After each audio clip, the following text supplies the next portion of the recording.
Hello and welcome to Crucible of Words for yet more dedicated legacy action. Today we are playing Yorion Painter. Now this is the first time I've ever actually played a Yorion deck, so it's going to be something at least. A bit different for me, I suspect. So what this deck is kind of the core shell of a D&T deck. So we've got our Mother of Runes, we've got our Stoneforge Mystics, we've got our Recruit with the Guard package. But that's where we start to part ways. You see, we've got these 4 Painted Servants and 4 Grindstones. So we're trying to assemble this combo, which mills out our opponent's deck and wins us the game. In order to do that, we've had to fiddle around a bit. So Oswald Fiddlebender is one of the big cards here. So this is a 2-mana 2/2. You can pay a white, tap and sacrifice an artifact, search your library for an artifact that costs 1 more than the one you sacrificed. So we're going to be using this to pull out all sorts of things from our deck. We got quite a few tutor packages in here, but to go along with this, we've also got a couple of portable holes as a removal spell. There's an artifact that can hit multiple things. We've got 4 Esper Sentinels as a 1-drop that sort of plays into what we're trying to achieve, and 3 SS1 Canonist. Now, we have a lot of tutor targets, so I've spread out the tutor targets here. So these are all the equipments. So we can get Cauldron Complete, Batterskull, Umezawa Jitte, Shadow Spear, and Lion Sash. So all of those can be found with Stoneforge Mystic.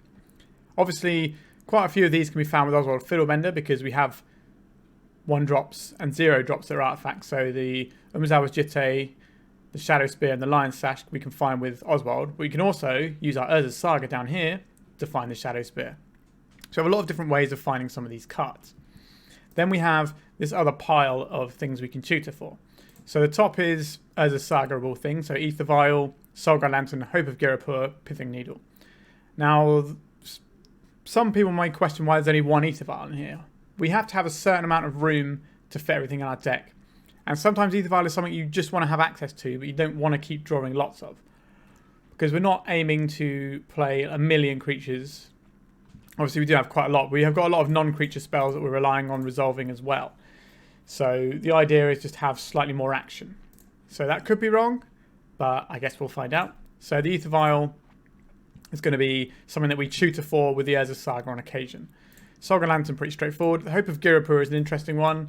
It allows us to present a threat that has to... Well, it's not really a threat unless we put equipment on it, but it allows us to present a creature that forces action on our opponent. So if we've got the combo but we're playing around removal, we can use this to force them into removal, then we can just combo them. So it kind of removes their ability to interfere with our combo there. And then we've got some things that we can find with Oswald. So we have Unlicensed Hearse to keep graveyards in check. So we've got 3 pieces of main deck graveyard hate between the Soulguard Lantern, the Lion Sash, and the Unlicensed Hearse. We've got a Crucible of Worlds, because if I can play a deck with Crucible of Worlds in, I'm probably going to give it a go. We have quite a few targets here, Wastelands and Urza's Sagas being the obvious ones, so we play a set of each. But we do have a few other little bonuses. We've got 1 Horizon Canopy, 1 Ghost Court, which is basically just the 5th Wasteland, but on occasion, you might just be able to Ghost Court your opponent out of the game. So if that situation arises, you might tutor for your Crucible of Worlds and just wreck them. Flagstones, it's kind of a free roll. Maybe this should just be another Plains, but I wanted a fancy land in there. But I think it probably would be better just as a basic Plains, but we're trying it for now. And a Ganjo, Seat of the Empire, which can be a removal spell or a land, depending on what the situation calls for. And 4 Ancient Dens, because we need to power up not only our Urza's Saga tokens, but our Oswald Fiddlebender to go and pull things out. Then we have these other tutor targets. So we have a Phyrexian Revoker, a Flicker Wisp, a Lauren of the Third Path, an Extraction Specialist, and a Solitude. So these are all our Recruiter of the Guard options, as well as being able to tutor for Stoneforge Mystics, Oswald Fiddlebenders, that sort of thing. Unfortunately, we can't tutor for Painted Servant with this, which is the one downside with the Recruiter of the Guard package. So we kind of have to do... We're using these for the D&T plan more than for the Painter plan. But again, we can get Oswald and turn everything on. So there's a possibility there. So the reason we've got these, Solitude is obviously a removal spell. Extraction Specialist can buy back something that's gone that we need, whether that be an Oswald or a Painter, etc. So it kind of can find us a Painter if there's one in our graveyard. Lauren of the Third Path is a disenchant on a stick, and we have 3 Karakas in our deck, so we can reuse this multiple times. So in some matchups that's going to be good. A Flicker Wisp, which can rebuy value for stuff, but it can also flicker out opponents' big tokens, things like as a Saga tokens on the other side of the board, as well as like problem permanents that might be causing us trouble, like Pithing Needle or something like that. we can fade it out for a turn and then go to town with it. So that's kind of where we're at with this deck. Now, this isn't the most fine-tuned version of this deck possible. This is just sort of trying quite a lot of things and seeing how it pans out. So I think some things to look at going forward is how many ether vials do we want? Do we want all 4 Recruiter of the Guards? The flagstones is probably something we don't need. Is this Flickerbis worth having? We obviously don't have a huge amount of removal in the main deck, so maybe that's something we're looking for as well. So there's a few things to keep an eye on as we play these games. But if you've watched my channel, you know that I play 60 card monowhite painter relatively often. It's the deck I have in foil and paper, so I've got quite a few games in on that one. But this is going to operate a little bit differently. And we always have this Yorion just to give us a load of extra card advantage later on. So that can be a nice way to finish things off. Batterskull, I think I should just add, is something that I've been very impressed with lately in finding when I play Stoneforge Mystic decks, I actually want the Batterskull more than Umezawa's Jitte. Obviously, because it's an 80 card deck, we can fit them all in. But perhaps when I go back to playing 60 card, I might try having a Batterskull over a Jitte. But we'll see how that pans out. All right, enough with the main deck. Let's have a quick look at the sideboard.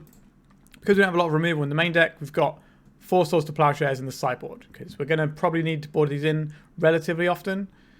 I think this might be our most boarded in card in this league, but we'll see, obviously. 3 Deafening Silence to deal with Storm. It can also slow down some of the other decks, things like Doomsday. Speaking of Doomsday, 3 Spirit of the Labyrinth.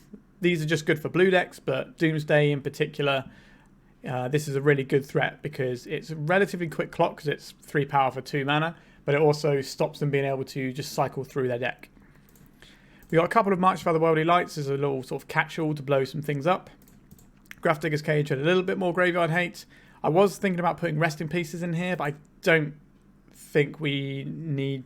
Like, we've got 3 main deck pieces of graveyard hate. This will take us up to 4. We're an 80 card deck. I'm not sure how useful Resting Peace is going to be against some of the decks, because when we get to 2 mana to cast a Resting Peace, it might already be too late for some of those matchups.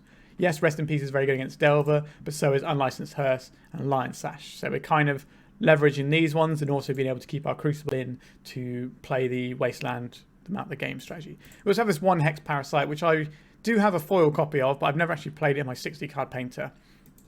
This is there mainly to blow up Planeswalkers, but it might find some other utility here and there. You can also do a weird trick where you just keep your Saga ready so it can just keep making 2/2s, which is something that I doubt we'll do, but it could come up, so keep an eye out for that. All right, I think that's enough talking about the deck. But before we jump into a league, let me just say, if you want to support my content, the best way of doing that for free is to subscribe. Doesn't cost you anything, and it really helps me out. And then you can like and comment, which also helps me out and boosts me in algorithms. And you can let people know what I'm doing over here and send my links to people who you think might enjoy it. All right, let's jump into a League of Legacy with Yorion Painter. So we are on the draw with a hand that has no white mana, so we have to mulligan this. This hand curves Mother of Runes into Stoneforge Mystic, so I think we can keep this one, and we probably put back the redundant Painter here.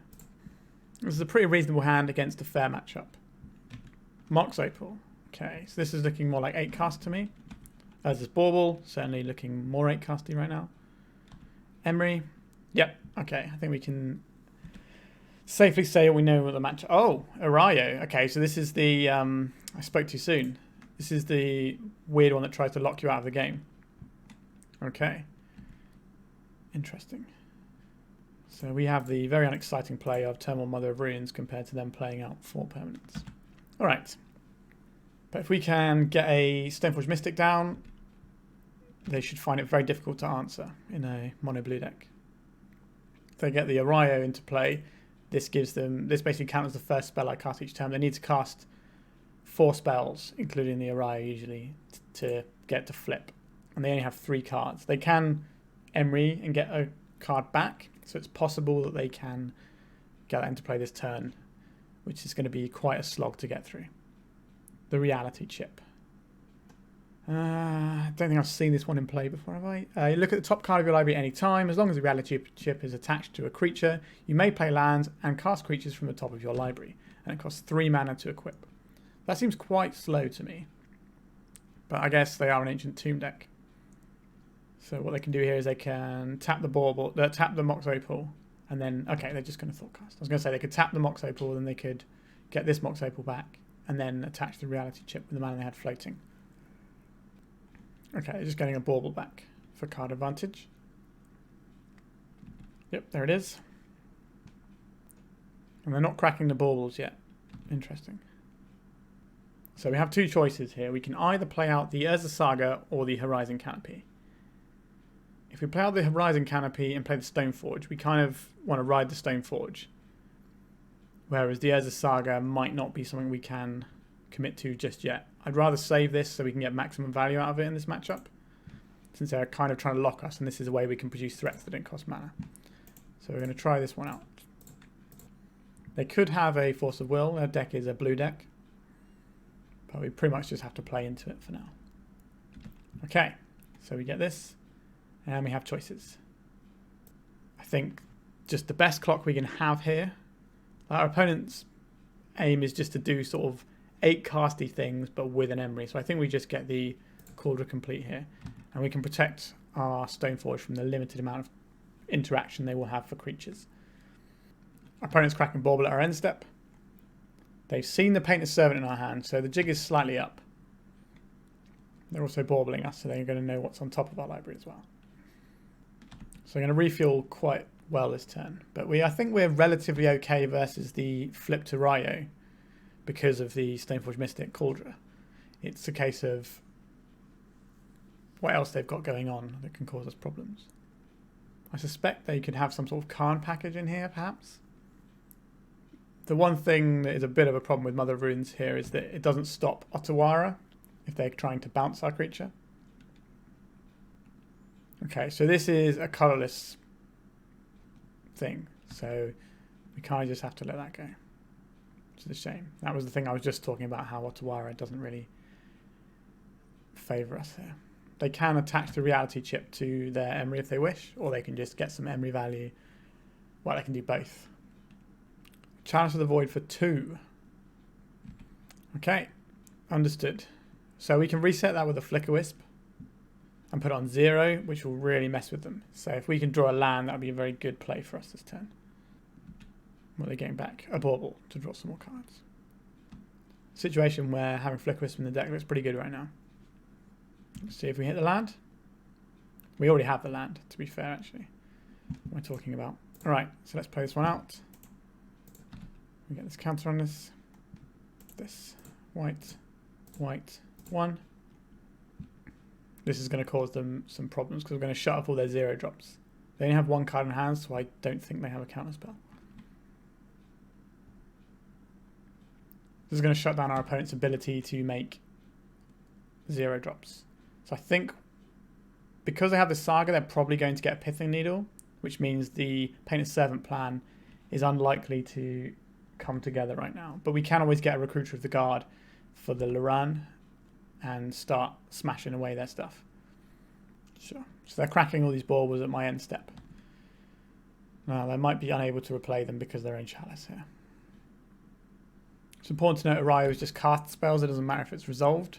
So they can maybe just cast 0 drops into it to get it to flip. Sure. So they probably should be pivoting just to play pretty standard Urza Saga game here. Thoughtcast from our opponent. Okay. So they're probably going to have to use their Ancient Tomb in order to activate their Urza Saga, which is going to give us... Okay. So they're casting something else here. Okay, they're doing this again. Okay, that's fine. We can Recruiter of the Guard for Loran. We also have a 3-1 flyer, so we're ahead in the race. Because their Ancient Tomb's been hurting them, and they're not making Urza Saga tokens here either. I think they probably have better chance of winning this game just by making lots of Urza Saga tokens. So the question is, do we play out Urza Saga here? Like, just get the value off of our Urza Saga, or do we play Recruiter of the Guard? I think the thing we are definitely doing is attacking with our 3-1 flyer. I'm not sure that our Urza Saga tokens are good enough to rumble here. Whereas if we play this out, we can go and get ourselves a Loran of the third path.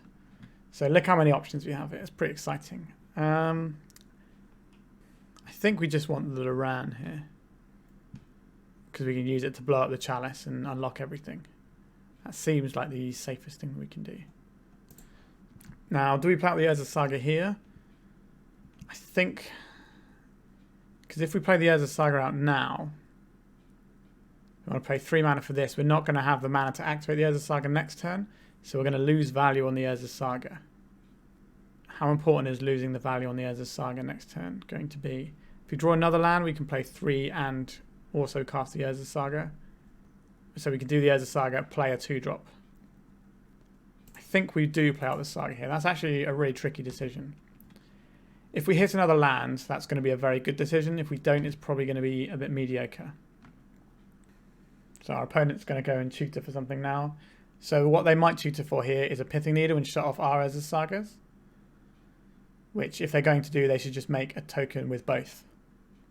So that should be a giveaway if they make a second token now. Which I think is the correct play for them, because it just gives them some massive creatures. So I've got a Lion's Eye Diamond.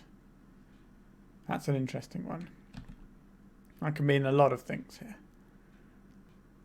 I didn't have them pegged as a Echo Vyon's deck, but maybe they are. They have another Urza Saga. Okay, yeah, they definitely should have just been Urza Sagaing us this whole time. We might have to get our own Pithing Needle and shut off the Urza Sagas here. Let's see what happens. Are they going to Echo Vyon's and try and get rid of our Loran of the third path?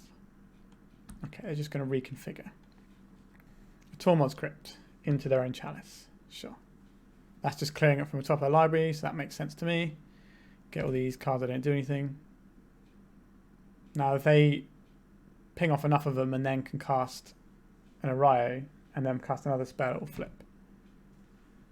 Okay, so they're making all these construct tokens. I see.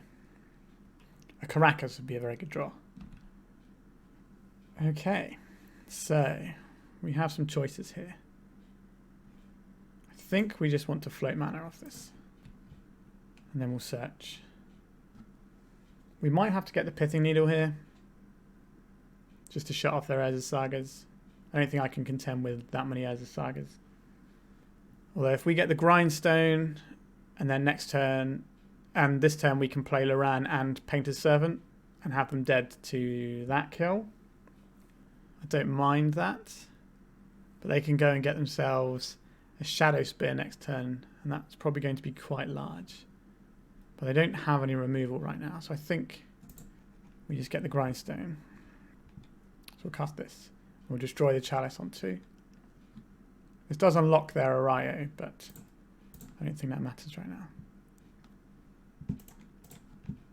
So we can name white with this and give ourselves protection. Is white the right colour to name here? I think so. We have a Solitude in our deck. I don't think white's going to make a difference to our opponent. So attack for 3 here in the air. And we can now give protection to things to block the construct tokens if necessary. But we're probably, unless it's going to be lethal, we're just going to protect our Painter so we can Grindstone them out next turn. So I'm relatively happy with the way I've navigated this one so far. So this can go and get a Pithing Needle, which is the way we can get punished for playing the Painter's Servant here. But we can play out the Oswald and then use that to go and get a portable hole off of a 0-drop, so probably have to make an Urza Saga to do that. Yep, so there's a Pithing Needle which is going to be on Grindstone. We have the win in the air because they've tapped their Ancient Tomb, so we go get Shadow Spear and equip it. So that's alright for us. We kind of have them behind on both axes here. Sure, you can cast that into there. That's fine by me. Okay, this is like a Kappa Cannoneer because they're tapping artifacts in this way, which is fine for us. We don't really care about Kappa Cannoneer because we're going to kill them in the air next turn. And Kappa Cannoneer does not have flying. If it did, we could give our guy protection. We can now protect our creature from Otawara because of Painter's Servant as well. So forcing them to get the Pithing Needle so they couldn't get the Shadow Spear and attack us. Means we sort of had them coming and going. Chance to Void for 1. Sure. That doesn't impact us at all. So they can attack for 9, or well, they can attack for 18 here, which they will do. We can just block on one of them, and these do not have tramples, we can just take 9. So they're also dead on board here because they don't have enough blockers. So let's get this as a saga in favour of a Shadow Spear. And we equip Shadow Spear to this guy. So if we give this protection from white, everything will fall off. This will fall off. So I think we need to attack with everything but Mother of Runes just in case they have something for 0 mana. I'm not sure what. Okay, cool. So we took that game relatively nicely. Our opponent burned quite a lot of their clock as well. So what do we want for our opponent? The Sword of Plowshare seems like it's going to be okay here. Spirit of the Labyrinth and the March for the Worldly Light also seem pretty decent. The Deafening Silence kind of stops what their combo is trying to achieve, so I don't hate that at all. Graveyard hate-wise, they certainly have... so Esper Sentinel is non-creature, so we get the cards off of that. The S1 Canonist is not going to do anything here, so that's a straight swap for the Deafening Silences. That's fine. Portable Hole will be fine here. I don't think we're going to need this Ether Vial. Didn't see a lot in the way of counter magic. The Effector Invoker looks fine here. I don't think the Extraction Specialist is going to be important because we're not expecting to lose a lot of creatures along the way. We can probably cut Hope of Girapur. So we're still looking for 6 more cuts. Only 2 drops we can shave on here. All of these things are very good. The Batterskull is fine here. I don't think the Umezawa's Jitte is where we want to be.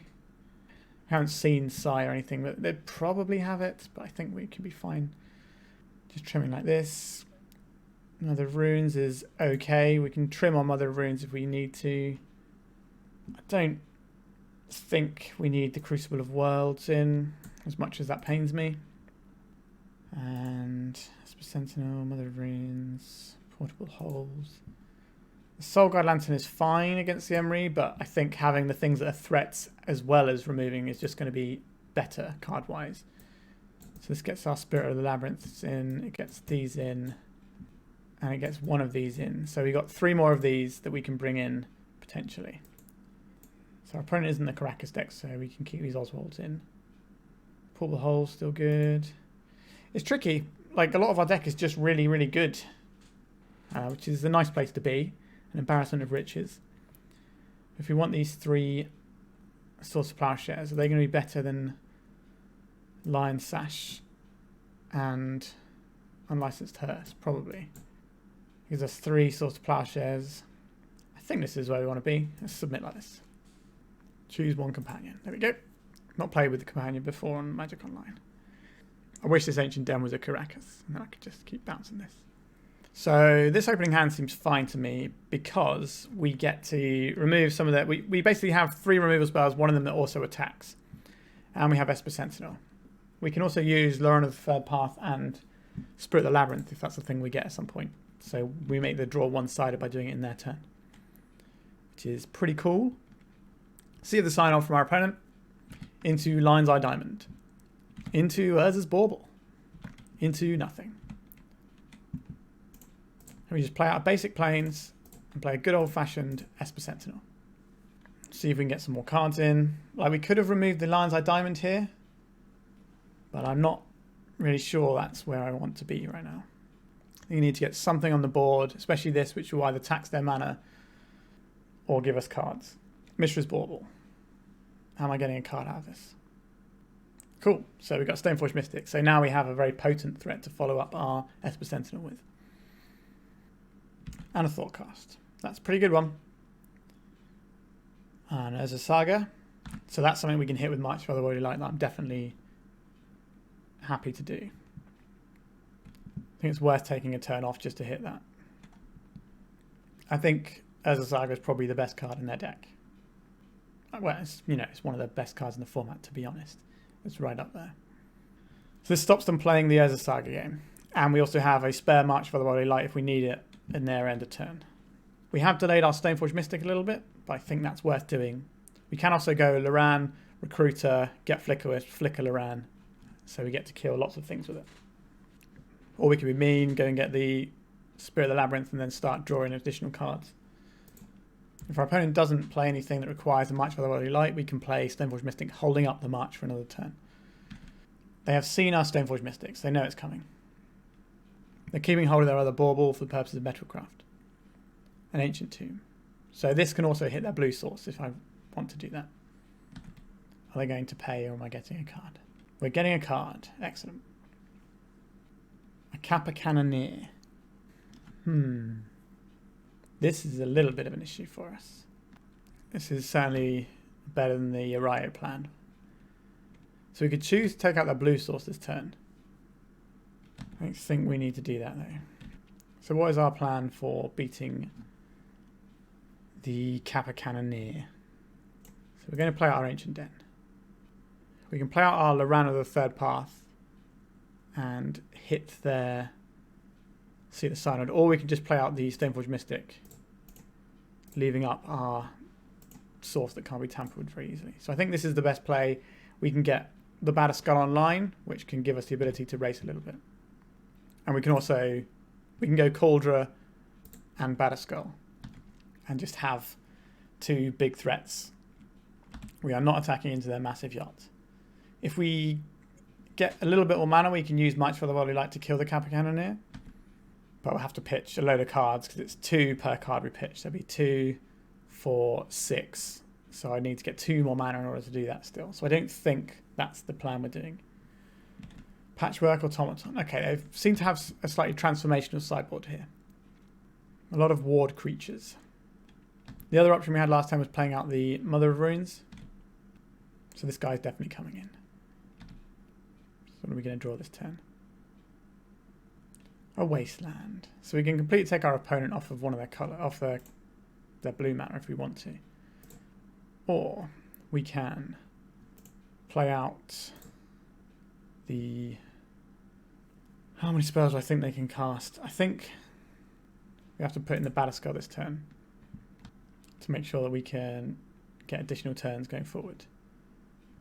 And then I think this turn we play out the Mother of Runes and the Grindstone. The Grindstone means that if our opponent, if we draw a Painter, we can begin threatening the Painter combo as well. If we draw another land, we can use the Ram to hit this and pay the ward cost, which is also fine. Fumble. I have to read this. Turn target creature to its owner's hand. Gain control of all auras and equipment attached to it. Target creature gain control of all auras and equipment that were attached to it. Then attach them to another creature. That doesn't seem amazing for us. I've not seen this card before in my life. So they're going to put that on their Kappa Cannoneer, I suppose. Okay. Not so good. So I need to cast 2 artifacts to kill us next turn. Yikes. Okay. Now we know they're a Kappa Cannoneer deck. For game 3 we can be more aggressive about blowing up their artifacts. And we attack with... Do we attack with the Esper Sentinel? I don't think we're winning this game with damage now, so we have to hold back. Now the problem is we don't have enough mana to play the Painter and activate the Grindstone. And I suspect our opponent, drawing all these cards, they just need to play 2 artifacts to kill us here, which seems relatively rudimentary. So I suspect we're going to lose this. This is probably what their deck should be instead of the Ario thing. This just seems more powerful to me. An island, so not Seat of Synod. If they don't give it unblockable, we can always put our guy in front of it. Echoing Truth. Oh, they're bouncing their Lion's Eye Diamond. Interesting. So this is to give them the correct number of artifacts, presumably. They still need 1 more here to kill us.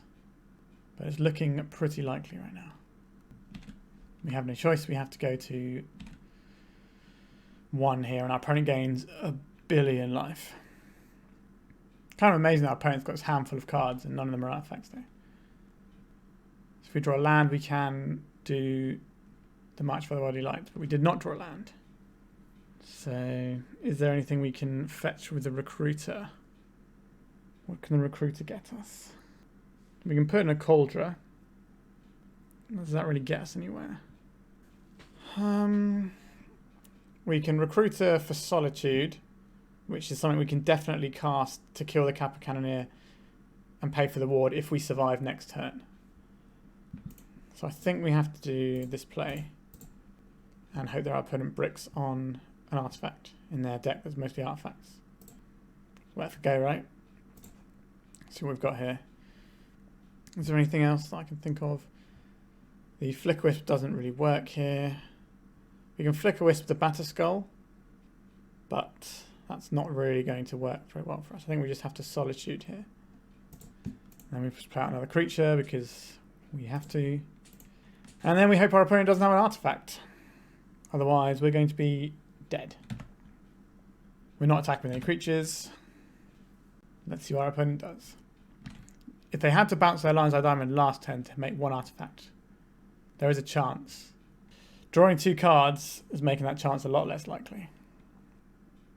An Oswald Fiddlebender. So this can help us find our combo if we can just get this Kappa Cannoneer off the board. Okay, Patchwork Automaton.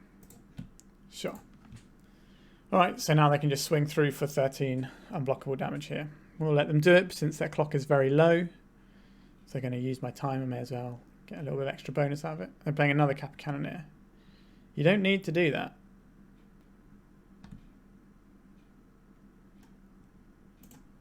There you go. Okay. So we go back to sideboarding. We're more inclined to have these Swords to Plowshares in here. I think we want this other Swords to Plowshares. Spirit of the Labyrinth may be less good than I thought. It's still going to be fine though, right? They're going less prison-y stuff.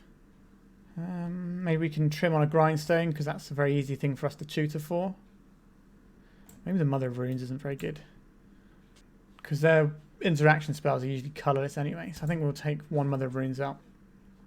Right, we're on the play. I would like to choose my companion. His hand is... I don't know. Doesn't do anything on turn 1 apart from maybe solituding something. We can wasteland stuff and we can just get this Stoneforge, but I don't really like that other card they have. I think I'm going to mulligan this one. I want some more removal spells and Deafening Silence. That is a very good one, but we really need another land. I think we have to mulligan. Okay, this is pretty good. Our fat land gives us the win because this can go tutor for it. So I think we keep this and we throw back an Oswald and a Recruiter. And say done. Mother of Runes. I would have preferred to have a Deafening Silence or an Esper Sentinel there. But beggars can't be choosers. Can our Multi 5 get us there? Lotus Petal. They're casting Emery here. Arayu. Okay. A Bauble. And a Tormod's Crypt. So this is going to flip their Arayu. So whenever opponent casts their first spell each turn, counter that spell. Not great for us, truth be told.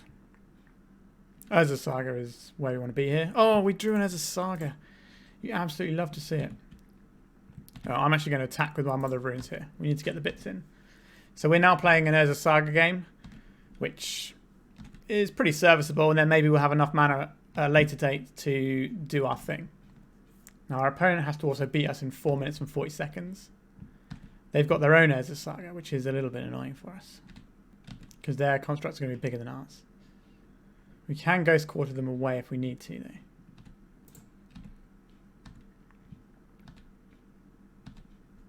So we make a Saga Token this turn, and then our opponent, if they have a land, they get to make one this turn. So hopefully they brick on land. That would be the best case scenario for us here. They did not brick on land. They're just making a token. Yes, they're just making a token. Sure, so this is a 3-3. Which is a little bit bigger than what we have going on right now. Let's get ourselves an Urza Saga. Right, this is only a 1-1. See what we draw. Another Urza Saga, that's pretty good for us. Let's create another guy. Let me go and fetch this. What do we want here? Like, it probably is just the Shadow Spear. And I think we... So you can play out the Urza Saga this turn. But that means they're going to get to cheat. I think we just have to Ghost Quarter them away here. I should have probably done this after I attacked, so maybe I get the trade off. If they Echoing Truth our construct token, they will Echoing Truth their own as well. And we have another saga to reload with. Can I win without casting any spells? I hope so. If they have a single bounce spell, like an Otawara, they can't cast it. They're not going to go for the trade here. Smart. So next turn we play the saga, equip the Shadow Spear, and attack. Our opponent has 3.5 minutes to win this game. They had another Ezra Saga as well, sure. So this is kind of the best Araya hand I think they can have, really. Let's see what happens here. If they don't have another artifact right now, then we get to do some work, I think. If we draw a 1-drop, we can always cast it into the... Okay. So this could be an Otawara here. That would be the worst case scenario, I think. I came to win the game, not to stall out. Okay, we're just getting damage in. Okay. Our opponent does get to make an Urza Saga token this turn. But that might be too late. We could have played the Flagstones and kept the Ganjo in hand. I think that would be better. Okay, second Ancient Tomb. So these are a real liability for our opponent, but they only have 2 cards in hand, so I doubt they're going to be doing an awful lot with their Ancient Tombs. Ooh. He's punched themselves in the face. Is this going to be the big guy? Yes, this is going to be the Kappa Cannoneer. So this, importantly, is blue. So I can give my guy protection from blue and force the construct to block. Or alternatively, I can see what they block and then give my guy protection from the relevant colour. Okay, this doesn't feel that smart to me. Mother of Ruins hopefully going to win us combat mass here. Let's see what we draw. Stoneforge Mystic. Okay, well, we're not casting that, are we? So this can only be a 5-power guy. Our opponent has 1 card in hand. So we give this pro blue an attack. They can put one of their constructs under the bus. I think the correct play here is to play some stuff out into the Arayo, weirdly. Our opponent has the Urza Saga here, which is an issue. But if we play the Painter's Servant out here, actually, there we go. This will give this will give my guy protection from anything. So if we just give this guy protection from white, give this guy protection from white, and we can attack for lethal, and they can't block it. Yes, okay. Our brain got there in the end. I'm not sure what they can have for 0 mana here. They've used an awful lot of their clock. We tapped this one so that we could keep the one with lifelink in case something does go wrong. I think we've managed to navigate our way through this one. No blockers for you. All your guys are white. Okay, we've got the GGs in chat. Oh, 52 seconds on our opponent's clock. We managed to get there. All right, so we are 1-0 with Yorion Painter. Let's jump into the next round. So we're on the draw. We've got Esper Sentinel into Urza Saga removal and just the Urza Saga game. So I think this is keepable. It's not that exciting, I don't think, but the Urza Saga is pretty strong. Verdant Catacombs. Interesting. Verdant Catacombs with no play is very interesting. Okay, so we could just play the Urza Saga and try and combo them on turn 3. What decks play Verdant Catacombs? Like Allure-y type decks, like Buggy Things, or maybe some Storm variants have it in? I'm just trying to think. I think we will play out the Saga and go for the try and kill them on turn 3 plan.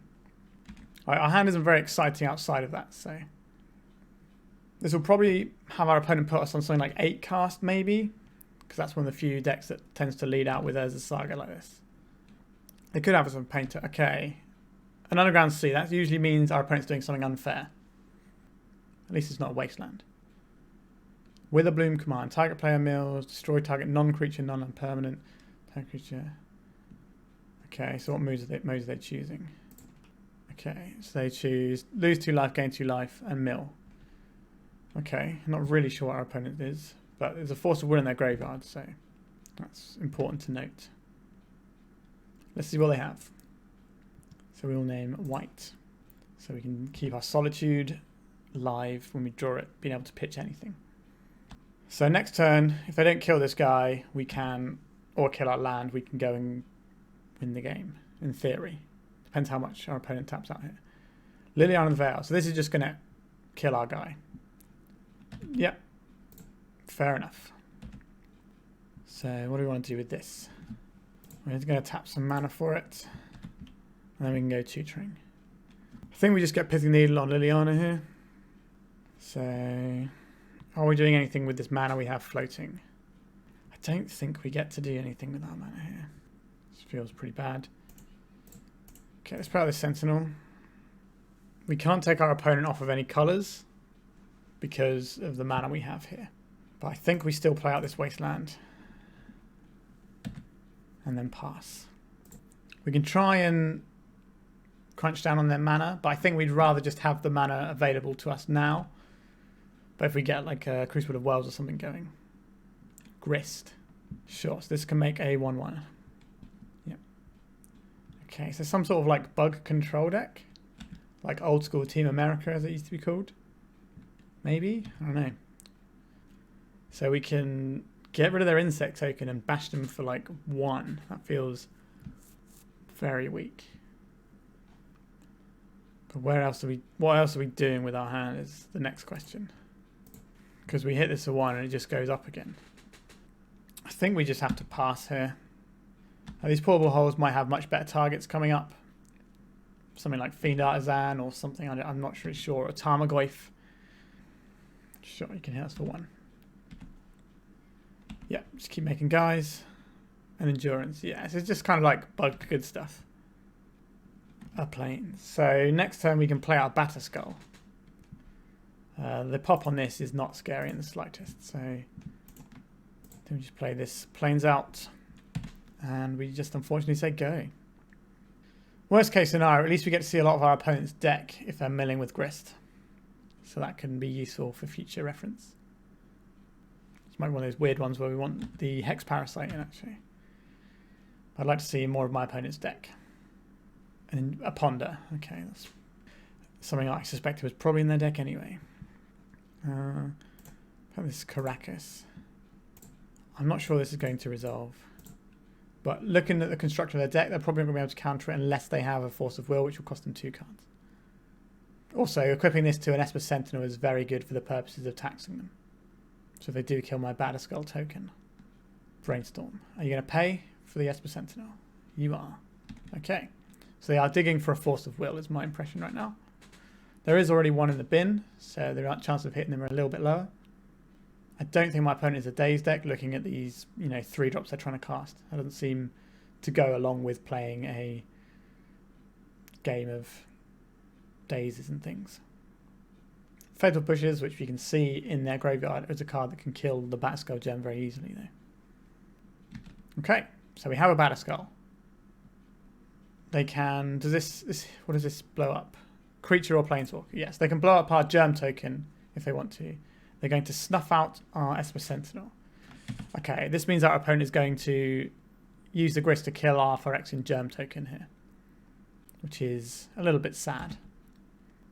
We can always bounce it. And then replay it. Or if we find a 1-drop, we can just attach it straight to the 1-drop and have a bit of fun with it, hopefully. Right, so here comes the Grist Pop. And there goes our Germ token, as expected. And here comes 2 points of damage to us. Sure. Leovold, Emissary of Trest. Sure. Let's play this Ghost Quarter. Let's play this Esper Sentinel. Can I have a big guy? So all of their spells now, they have to pay 5 or I get to draw a card.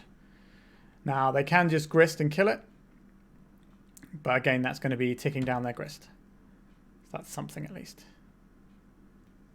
Okay, they have a Fatal Push. That feels like a mistake because they have to pay 5 here. Because I have an Esper Sentinel in play. Okay, so we have a Painted Servant. So if we get a Grindstone going, we can have a win there. We have quite a lot of mana to work with though. We might be in a situation where we're going to be putting Yorion to hand soon. Because you don't really have much else going on.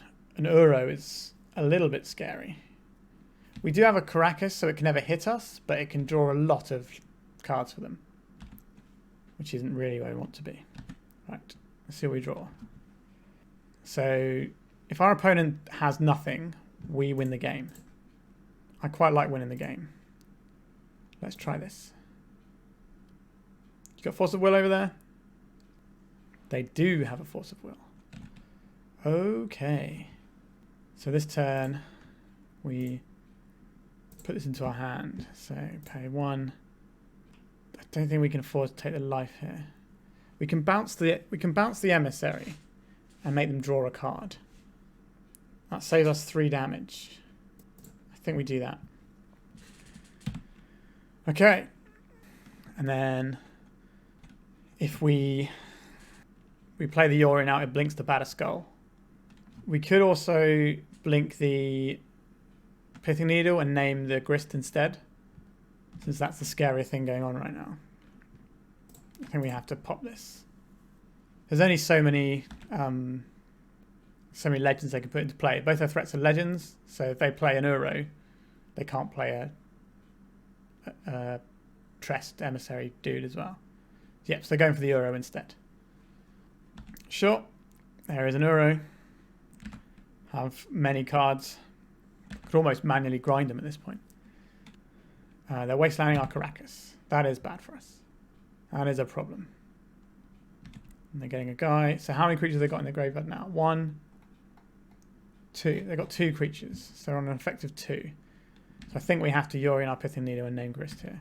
We've got plenty of things to discard because our hand is pretty bad. Extraction Specialist. Now, if this gets our Painter's Servant, we win the game. So I think we probably want to try and win the game this turn. Our opponent has 3 cards in hand. They've used 3 Force of Wills. They have a 3rd Force of Will. Yikes. We can't cast this anymore. And we are just dead. That was a shame. So whatever we were playing that turn, we lost because our opponent just had too many cards. Alright. So what do we want for this matchup? Hex Parasite can kill off their Planeswalkers. I don't hate that. Nice for the Worldly Light Exiles thing. That's quite nice. The Spirit of the Labyrinth is going to put in a big shift against all the extra things they're doing. Swords to Plowshares exiles the Uro, which is something I would very much like to do. Our Graveyard Hate is going to be good here. The Shadow Spear is probably going to be fine. I don't think the Umezawa's Jitte is going to be any good though. The Canonist looks fine. These look fine. The Portable Holes look bad. The Aether Vial is okay. I don't hate the Aether Vial at all. Recruit of the Guard is nice. Flicker Wisp. I'm not sure how good Flicker Wisp is here. We could just Flicker Wisp on our own stuff a little bit. It doesn't have the utility. The Revoker is good. 4 cards to cut though. The Hope of Gerapus seems okay. I think it is one of those cards that might just be too cute to be in the deck. So we'll try and cut it and have... I like the Crucible because we can assemble a Crucible Wasteland lock or a Urza Saga, just keep pumping out threats that's better than what they're doing. I want 3 more cards to come out of this pile.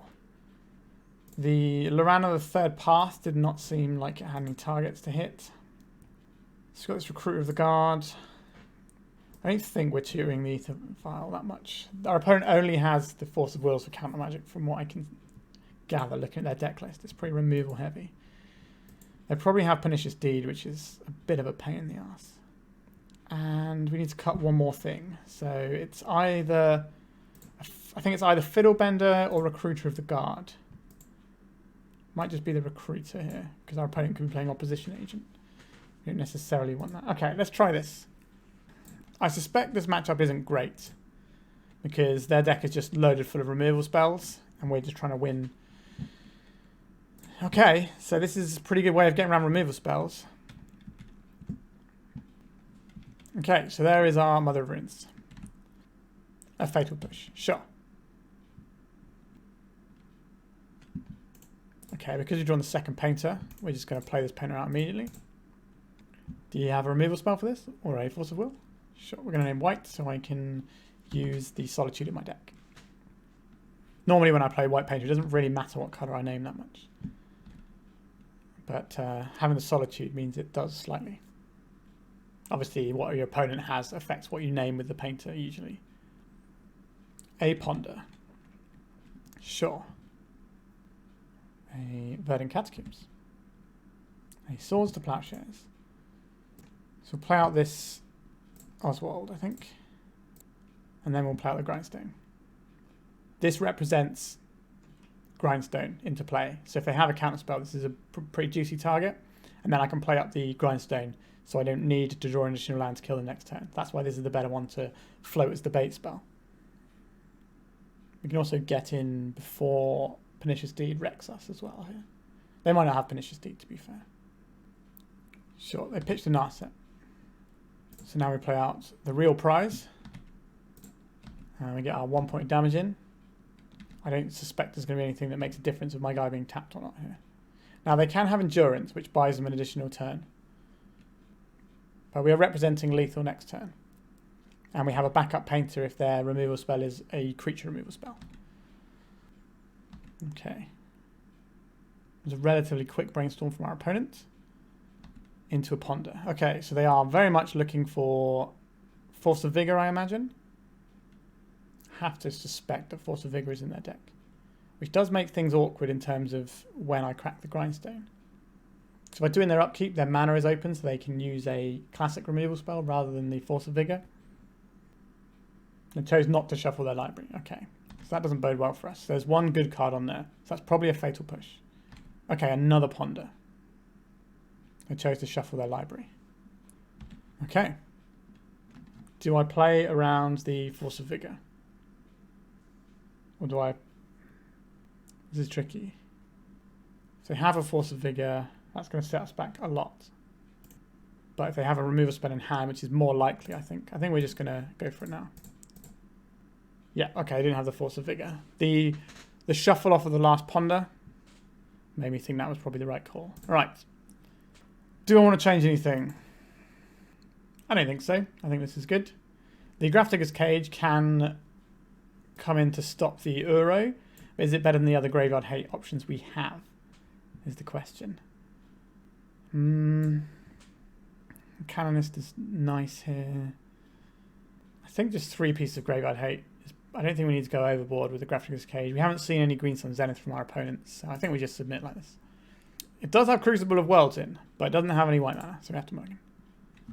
Okay, Mother of Runes, Spirit of the Labyrinth. Either one counter. These are all good cards here. Now the question is, what do we put back? It probably should be a land. And we'll put back this one that hurts us, I think. So you've got multiple 2-drops. So we only need to draw one more land to cast Extraction Specialist. And that's not something we want to cast early on anyway. It's more of a thing that goes and helps us out later on.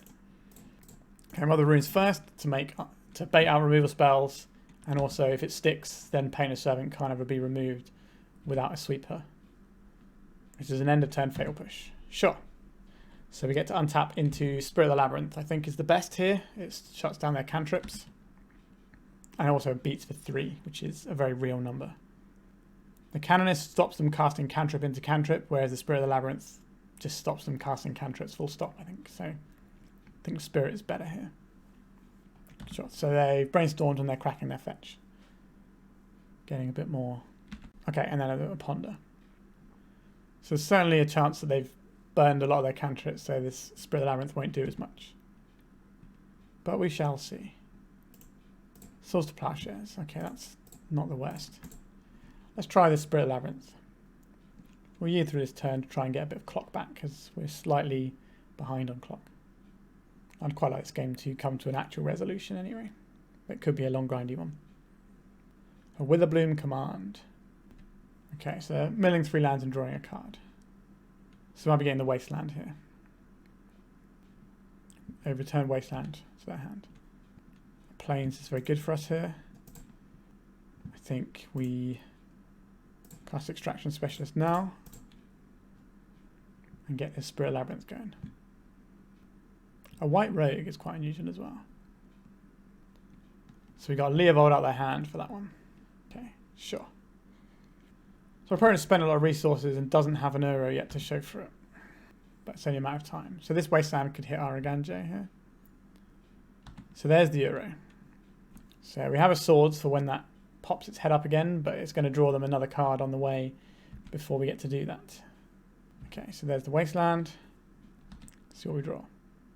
Oswald Fiddlebender. Is this better than Aethersworn Canonist? I think it might be right now.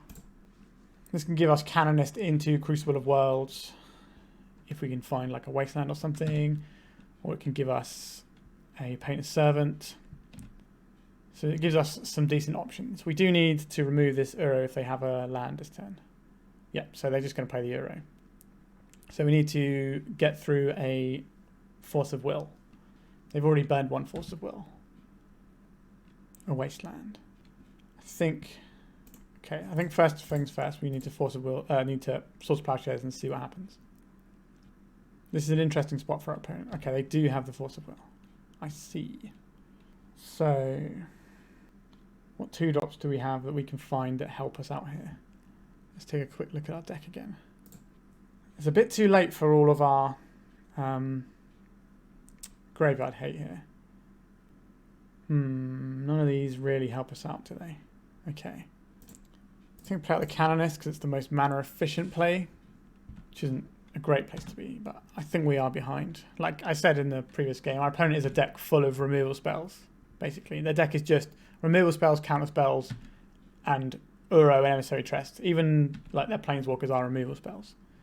So we're going to get buried by this Uro pretty quick because we didn't hit our graveyard stuff in time, which is a pity.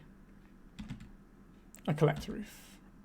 That's not a problem right now. A Caracas. That's a very good draw for us. That keeps us alive for quite some time. And did we decide there was a good thing to get? I don't think we did. We play out our Grindstone. And then we can't get any of our graveyard hate because of the Collector Roof.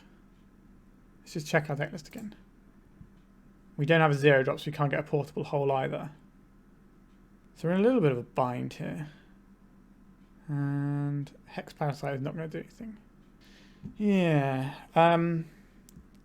What we can do is if we get a 0-drop, we can go and get Soul Guide Lantern, because that ignores what's going on here. Is there anything we should tinker for here? I don't think the Crucible of Worlds is good enough to tinker for. I think we just have to pass and try and survive using our Caracas for a few turns. No Uro for you. Well, not this turn at least. This Collector Roof shouldn't attack because I've traded my Canonist for it. There's the Uro. So if we draw a 0-drop, we can get rid of this Uro by shooting it away with the Oswald, using the come into play trigger of the Soul Guide Lantern. A Shadow Spear. So this is a thing we can't equip, but we can still cast it. So we're going to go and get Painter's Servant now, because if we get any way of removing this Collector Roof, we automatically win the game. Let's see what happens here. Is they got a opposition agent? We haven't seen one all game. Or they worried I was going to get a... it is just the Painter's Servant, isn't it? Yep. Name white. So this way, if we draw into a 0-drop artifact like an Ancient Den, then we can shape it away and go and get a portable hole. If we draw an Urza Saga, we have to wait a turn, make a Saga construct, and then fire the construct through the Oswald to get a portable hole. Alternatively, we can draw a tutor to go and get Solitude, or we can just draw the Solitude and then any other card with Painter's Servant in play. Okay, so there comes the Uro. I get to draw another card, which isn't really where I want them to be, but we'll bounce that Uro at end step just to be mana efficient in case something happens to our lands at some point. Alright, what have we got? An Urza Saga. Okay, so this gets us the win next turn. Is it next turn? Does that work? No, we need another turn because we don't have enough mana yet. Do we want to shape this into a Crucible of Worlds? That's reasonable. I don't hate getting a Crucible of Worlds here. On this turn, and then next turn we go and get... Yeah, okay, let's do this. Actually, no, our opponent has got loads of cards in hand, and if they're casting one card a turn, that's good for us. They keep casting the Euro. And we just allow this for now. And if we have this in play and this, our opponent can't cast another spell again. Okay, so this is the only spell our opponent's casting this turn. Because of the Canonist. But yeah, like I was saying, if we have the Ethos-1 Canonist in play, and we have the Grindstone Painter up, basically our opponent can't cast another spell, because we will just Grindstone them away in response, because they don't get to cast any more spells. So they basically don't get to play any spells, and I just keep drawing up until I find a thing that I can do with Oswald to get like another Painter's Servant or something like that. So using the 1-drop off of the Urza Saga, for example, we can go and get a second Painter's Servant, and then if we cast a Grindstone, they won't be able to blow up both in theory. So our opponent's not attacking. Now it's our turn. Okay. So we can just play this one out straight away here. This one can't actually activate yet, but we can sacrifice this. Oh, we bored out our portable holes, didn't we? Oh no, we bored out all our portable holes. What am I doing? That's a real pain, that one. Oh, I made a mistake there. Guess we get the Hex Parasite here. And we use it to remove counters from our Urza Saga here. So we can keep churning out guys. Oh, we needed the portable hole to tutor for. I guess we can get a Numazawa's Jitte. And then, no, we brought out the Jitte as well, didn't we? Let's have a look at our sideboard. Yes, okay. And Endurance. We don't care about that. So we're going to shuffle our graveyard in. Sylvan Library, sure. We need to draw our removal spells. Let's make a guy. Why don't let me do anything with my Hex Parasite?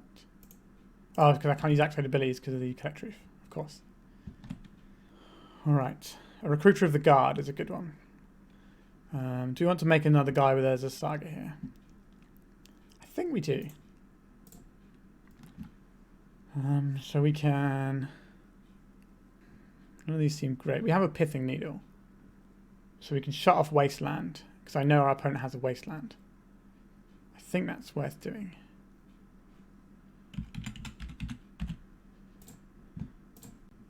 This means they can't ever stick an Uro against us. And kind of wish we had a 2-drop that wasn't this Ethos-1 Canonist to cycle, to upcycle. We don't want to tap out of our thing, do we? So we just attack with our big boy, big beefy boy. Dress down. That's sad. Yeah, sure. So next time we can Recruiter of the Guard for Solitude, and we can kill their Collect Roof if they ever cast a spell. So I think we're doing okay. Definitely made a mistake getting the Hex Parasite. That was an error on my part. This game is quite a complex board state right now. We can take the 3 here. That's not what this game is about. A Wasteland. Okay, that's fine. A Grist. Okay. Now, are they going to just make a 1-1? They are. Okay. If I could just naturally draw a Solitude, that would be aces. Or a Plough. An Esper Sentinel. What does Esper Sentinel do for us? Not a great deal. Let's go and get the Recruiter of the Guard here. A Force of Will. They could have hardcast that. That feels like a waste of the mana they have available right now. So that's gone. And we can either... What do we want to tinker up? We can get this Urza Saga back. But it unlocks our opponent multi-spelling. I think that's fine. If we put the Painter's Servant into the bin and our opponent has a Surgical Extraction, we're kind of knackered on that front. But if they have a Surgical Extraction, they can Grist this and kill us anyway. So I think we'll get rid of the Painter's Servant because we've got a spare Hex Parasite anyway. Let's Crucible of Worlds and we'll play this Urza Saga. If I can win a game with Crucible of Worlds, that'll make me really happy. We don't have a lot of time on our clock is the only issue now. So I need to yield through my opponent's turn, I think. Our opponent can't cast any more spells, so I don't know what they're thinking about.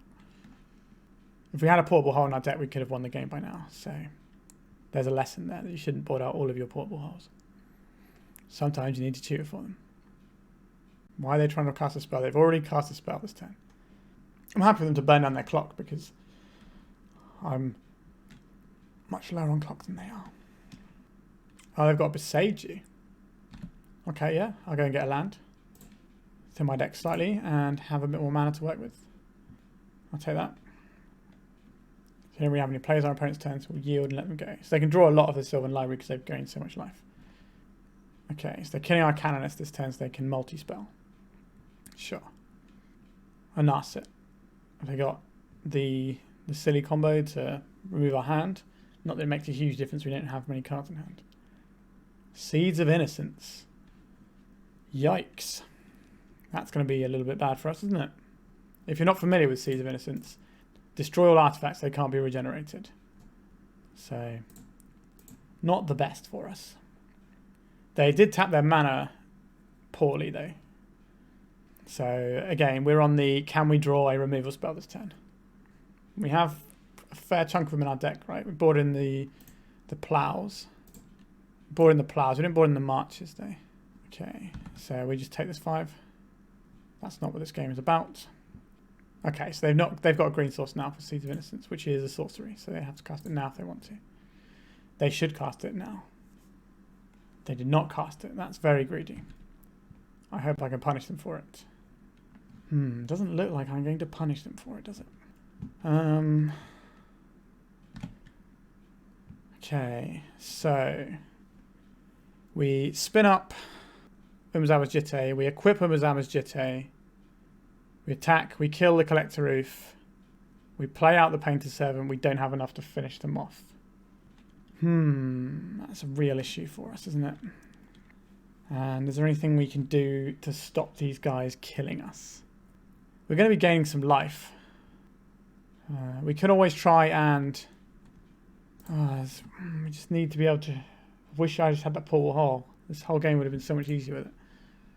Let's have a little check of our deck again. We can't stop our opponent casting that Seeds of Innocence, which is a real issue for us. We can kill their Narset, or we can kill their Grist and make their Narset so it dies if it has to attack.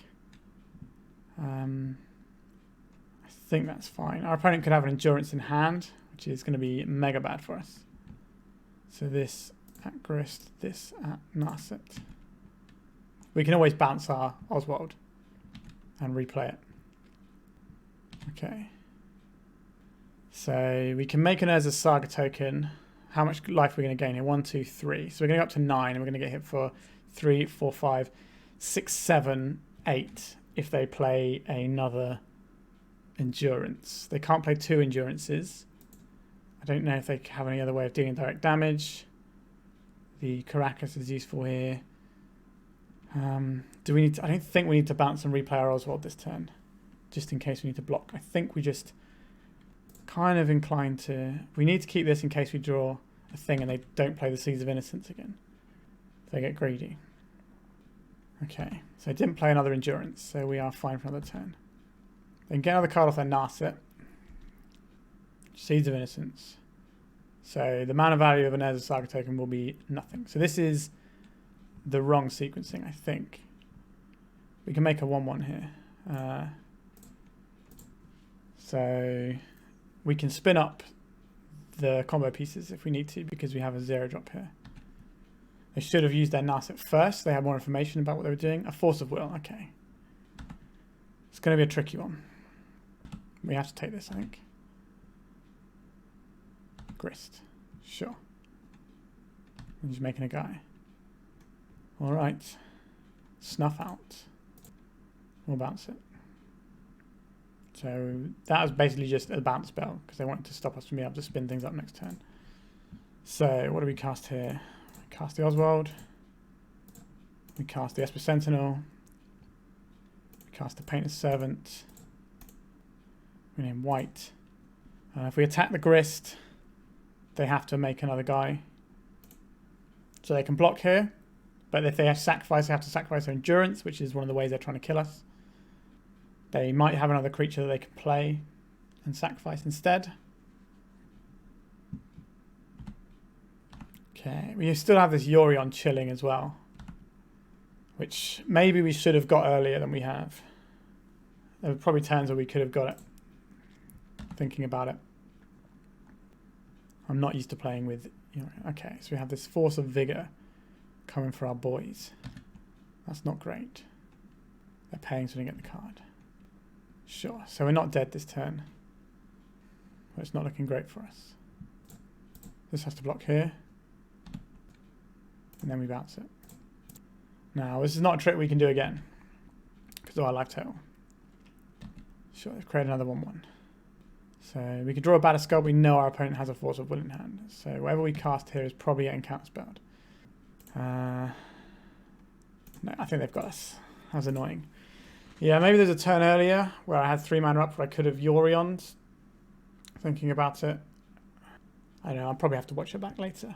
I'm not used to playing with companions really. But I think we were very close to winning this game multiple times. But again, I said this match was going to be horrible because all their deck is removal spells. Alright, on to the third round. Okay, so we're on the draw. This hand doesn't have any mana, really, so it's quite an easy mulligan.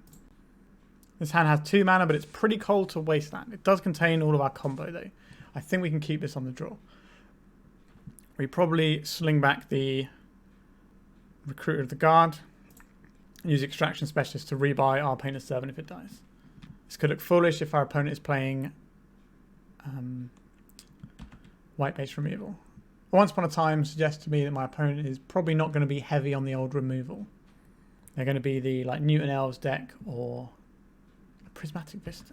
They could be on red-white Stompy. I've seen some of those lists running the Prismatic Vista.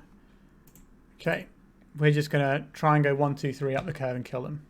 Because if they're an aggro deck, which I suspect they might be, they're not going to have a lot of removal. So this should hopefully be good. And we just need to draw land in the next 2 turns to make this happen. I buy it. Okay. Ignore everything I said. I have no idea what's going on over there. Sylvan Library. This looks like a very similar to the deck the one that just beat us.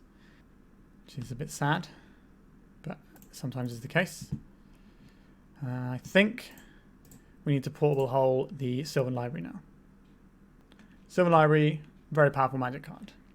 I will take that away from our opponent whenever I can. An Abrupt Decay. Sure. That's one Abrupt Decay that is not going to impact our Painter's Servant. And that is their whole second turn to do that. Now, they could be playing removal spells. Discard spells, sorry. Okay, so they kept the cards. And there's a land. There's an Esper Sentinel. So this turn, I think we play out the Esper Sentinel first. We play out this. And name white. Oh, do we name black in case they have any like snuff outs? I think if they're running Abrupt Decays, they don't need to run snuff outs though. So I think we just still name white here. And then if they kill our Painter's Servant, we get to Extraction Specialist it back and try again. So pretty good situation.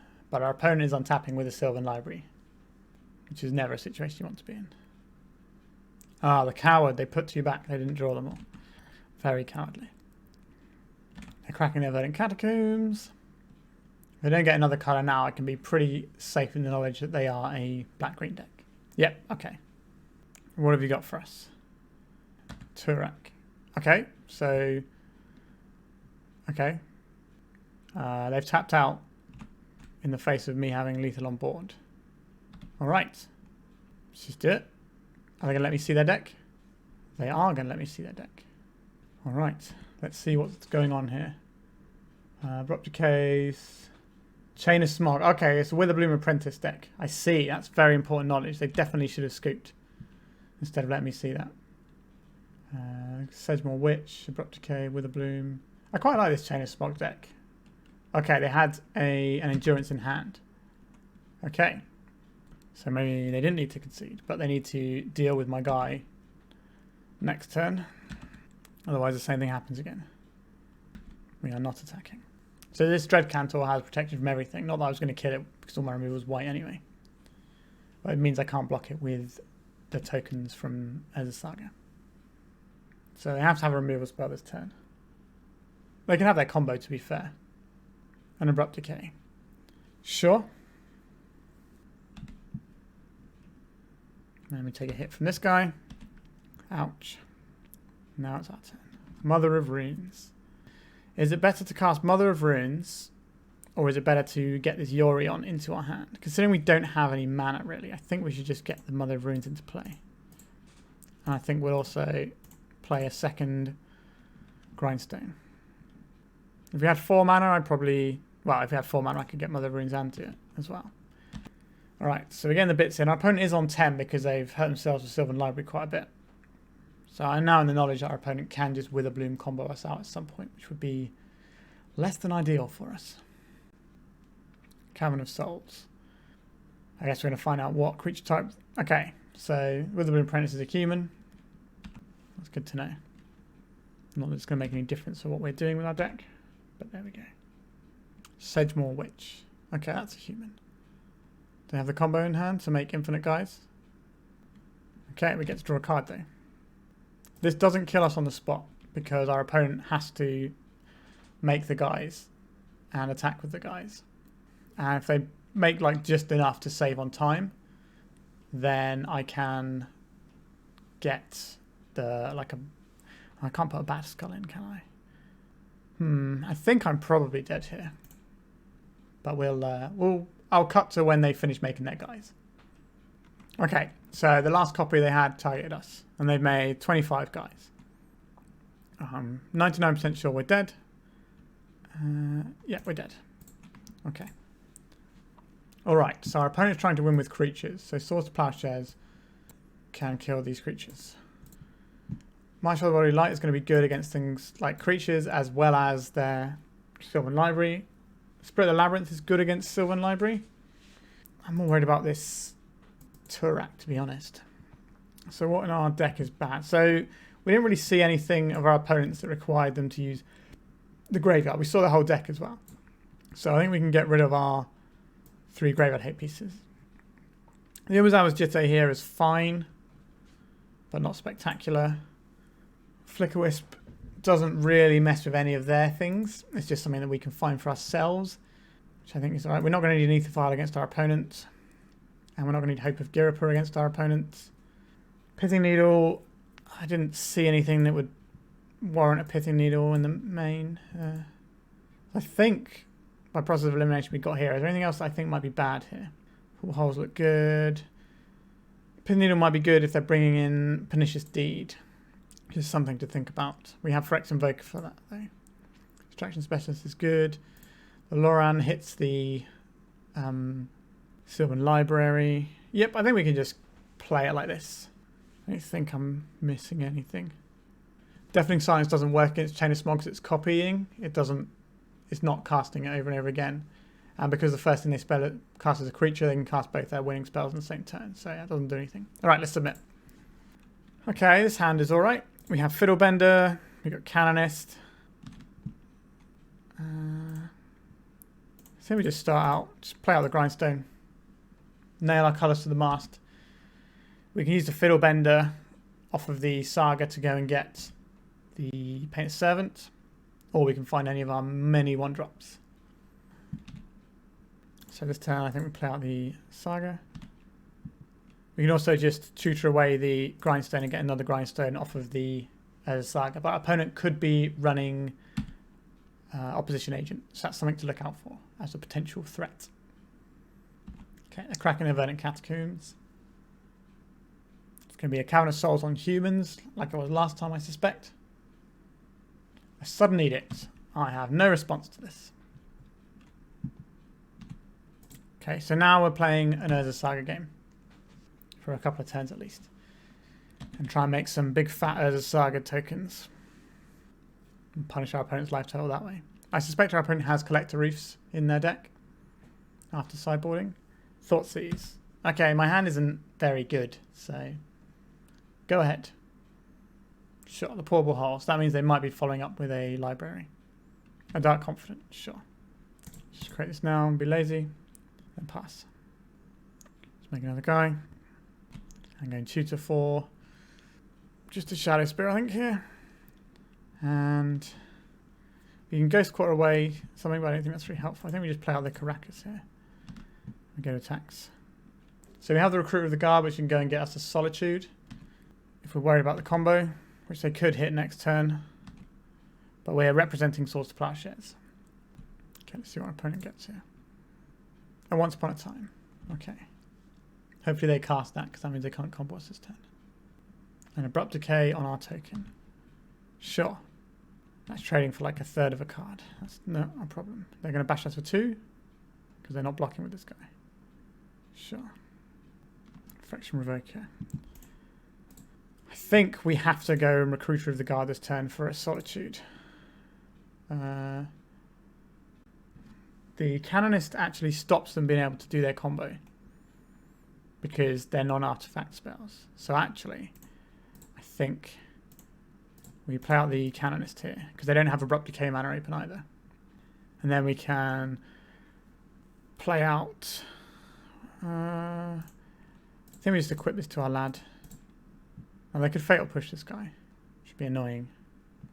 But this presents a lethal clock. If I can connect with it this turn. We've got Fatal Push. A Sudden Edict. This is an interesting choice here. I think we sacrifice the Construct token and we keep their combo at bay. We can put the Shadow Spear on the Canonist and it's enough to get around the Dark Confidant. They hold it back on blocks. If we draw another white card, we might be incentivized to go and cast Recruiter of the Guard. Okay, so we've drawn a land. They've still got Once Upon a Time in hand. They haven't cast yet. We've got through 3 of our opponent's removal spells, though. Okay, this signals that they might well have a combo in hand. Trying to offer this trade. I'm not going to take it. The Witch. Okay. A Batterskull. So that isn't a white card, which is a little bit of an issue. But we still Recruit of the Guard and represent the Solitude, because then our opponent can't try to go off. I'm just seeing if there's anything else that would be better. I don't think there is. I think it's just the Solitude here. So we get the Solitude, and our opponent will think, oh no, I can't attack. So I can attack in try and trade the Sedgemoor Witch with the Canonist now, because I've got the Solitude back up. It's a bit of a bluff, but I don't think we should do it. Once Upon a Time, sure. So they can just make guys the fair way. Play the card as it was intended. Very rude. We do need to hit a white card for the Solitude, though.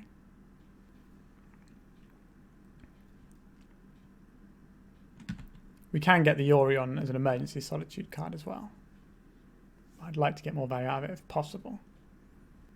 This will cost us 3 life to hit this, but we can put the Shadow Spear on our guy and start bashing soon. If they don't have a discard spell for us, they won't go for the combo here because of the Solitude, even though they don't know that I can't cast it. Now, if they have a Thoughtseize first, then we're in trouble. Okay, so there's a second Sedgemoor Witch. Nope. A Plague Engineer. Sure. So this is going to name Human, kill off my Recruiter of the Guard, shrink my Swan Canonist. The Sedgemoor Witch has Menace. I'm half tempted to trade my Canonist for this Dark Confidant here. At this point in the game, I think that's what I need to do. 11 life is pretty healthy. I don't think it's worth trying to use that as a win condition. I need to just get past the card advantage they've been racking up. Swords to Plowshares. Okay, so we can kind of have it all here. So we put this into our hand. 1, 2, 3. We can Swords to Plowshares and we can Solitude. We will need to find another land to cast this Batterskull to get things going after that. I think I'm just going to fire this off now. We will have to pay 3 life here. We just need to get that off the board so that they can't make infinite guys, because infinite is quite a large number.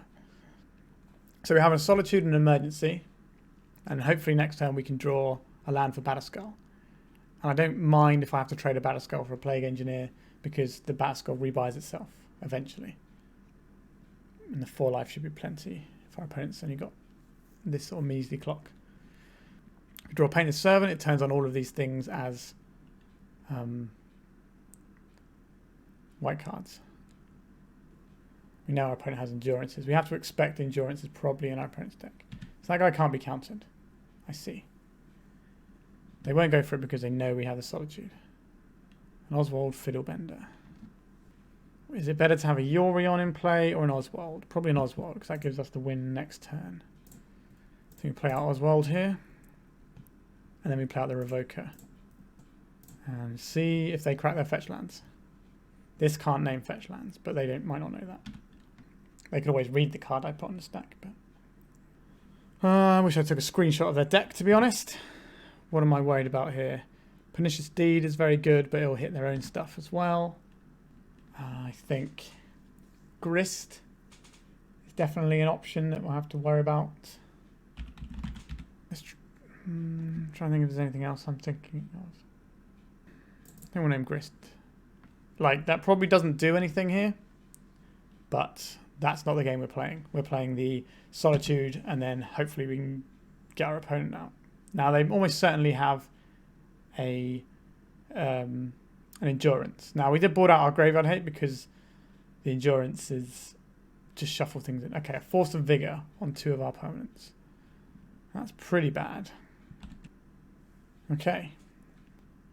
So we have to Solitude Yorion soon, I think. Because they're just going to attack us for 5 this turn. Now, they probably won't attack us with the Witherbloom. But we'll see. And now have they got another one of these guys? It's going to be a Turak. Okay. So we need to cast this for free.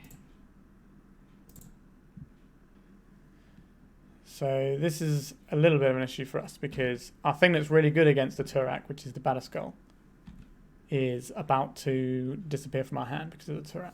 It'll only pump the Turak once though, but it can cause us some issues. I think they're going to have us this game. We can bounce it with the Caracas because the Caracas isn't white. Do I want to block this? We have nothing in hand. And we can tutor up something with Shadows. But I think we have to take the 2 this turn. Which is a little bit yikes, but... A Mother of Runes. That's a pretty good one. Oh, wait, no. They've got the Plague Engineer in play. What am I doing? That was a mistake. Oh, God. Okay, so we have the Oswald is big enough that we can gain life if we need to. Now we're just in bounce Turak and hope that that's good enough mode. We don't have any cards to discard, so when this comes back, it's going to be smaller at least. I'm going to attacks first, or they're going to play a spell first. A Plague Engineer. Are they going to name Gnome by any chance? They should actually be naming Artificer here, but let's see what they name. Because Artificer also, yep, there you go. That hits, what do you call it? Stoneforge Mystic here. So if they attack with all of these guys, I have to block. Now if I attack like this, I don't have to block. But I think I probably do still. So if we return this to their hand. We go to blocks. Like, our deck is full of creatures. We can turn on our things. We could have had this Mother of Runes, but that I misplayed last turn. Could now be a thing that we can play. So if we lose because of that, that's on me. Okay, yep, you can play out a 2-mana 2/1. What have you got for us, deck? Yikes. We still play this out. This removes Hexproof and Indestructible, but not Protection. So we take 3 this turn, and we definitely need to find a creature on next turn. Otherwise, we die. So we could have a Mother of Runes in play right now, which could be equipped with a Shadow Spear, so they'd have to attack us with this Plague Engineer. There is a potential argument for Ghost Quarrying myself to thin, but the percentage on that are very, very small. I don't think it's worth it when I can just have... I need to, like, maybe need to cast things and keep the Caracas open. What do we got? A Swords to Plowshares. So we are still alive for a turn. What a game. Yeah. So that Mother of Runes punt of mine, I think, is probably going to cost us this game. Now, our opponent's got, what, 3 cards over there. They're sandbagging. So I have to imagine one of them is an Endurance. Thoughtseize. Okay, we'll cast this, targeting this guy. Goodbye, Plague Engineer. You take 2 life, not that that matters. If they have an Endurance, they should have just been casting and beating us down. So maybe they don't have an Endurance. Maybe they just have removal.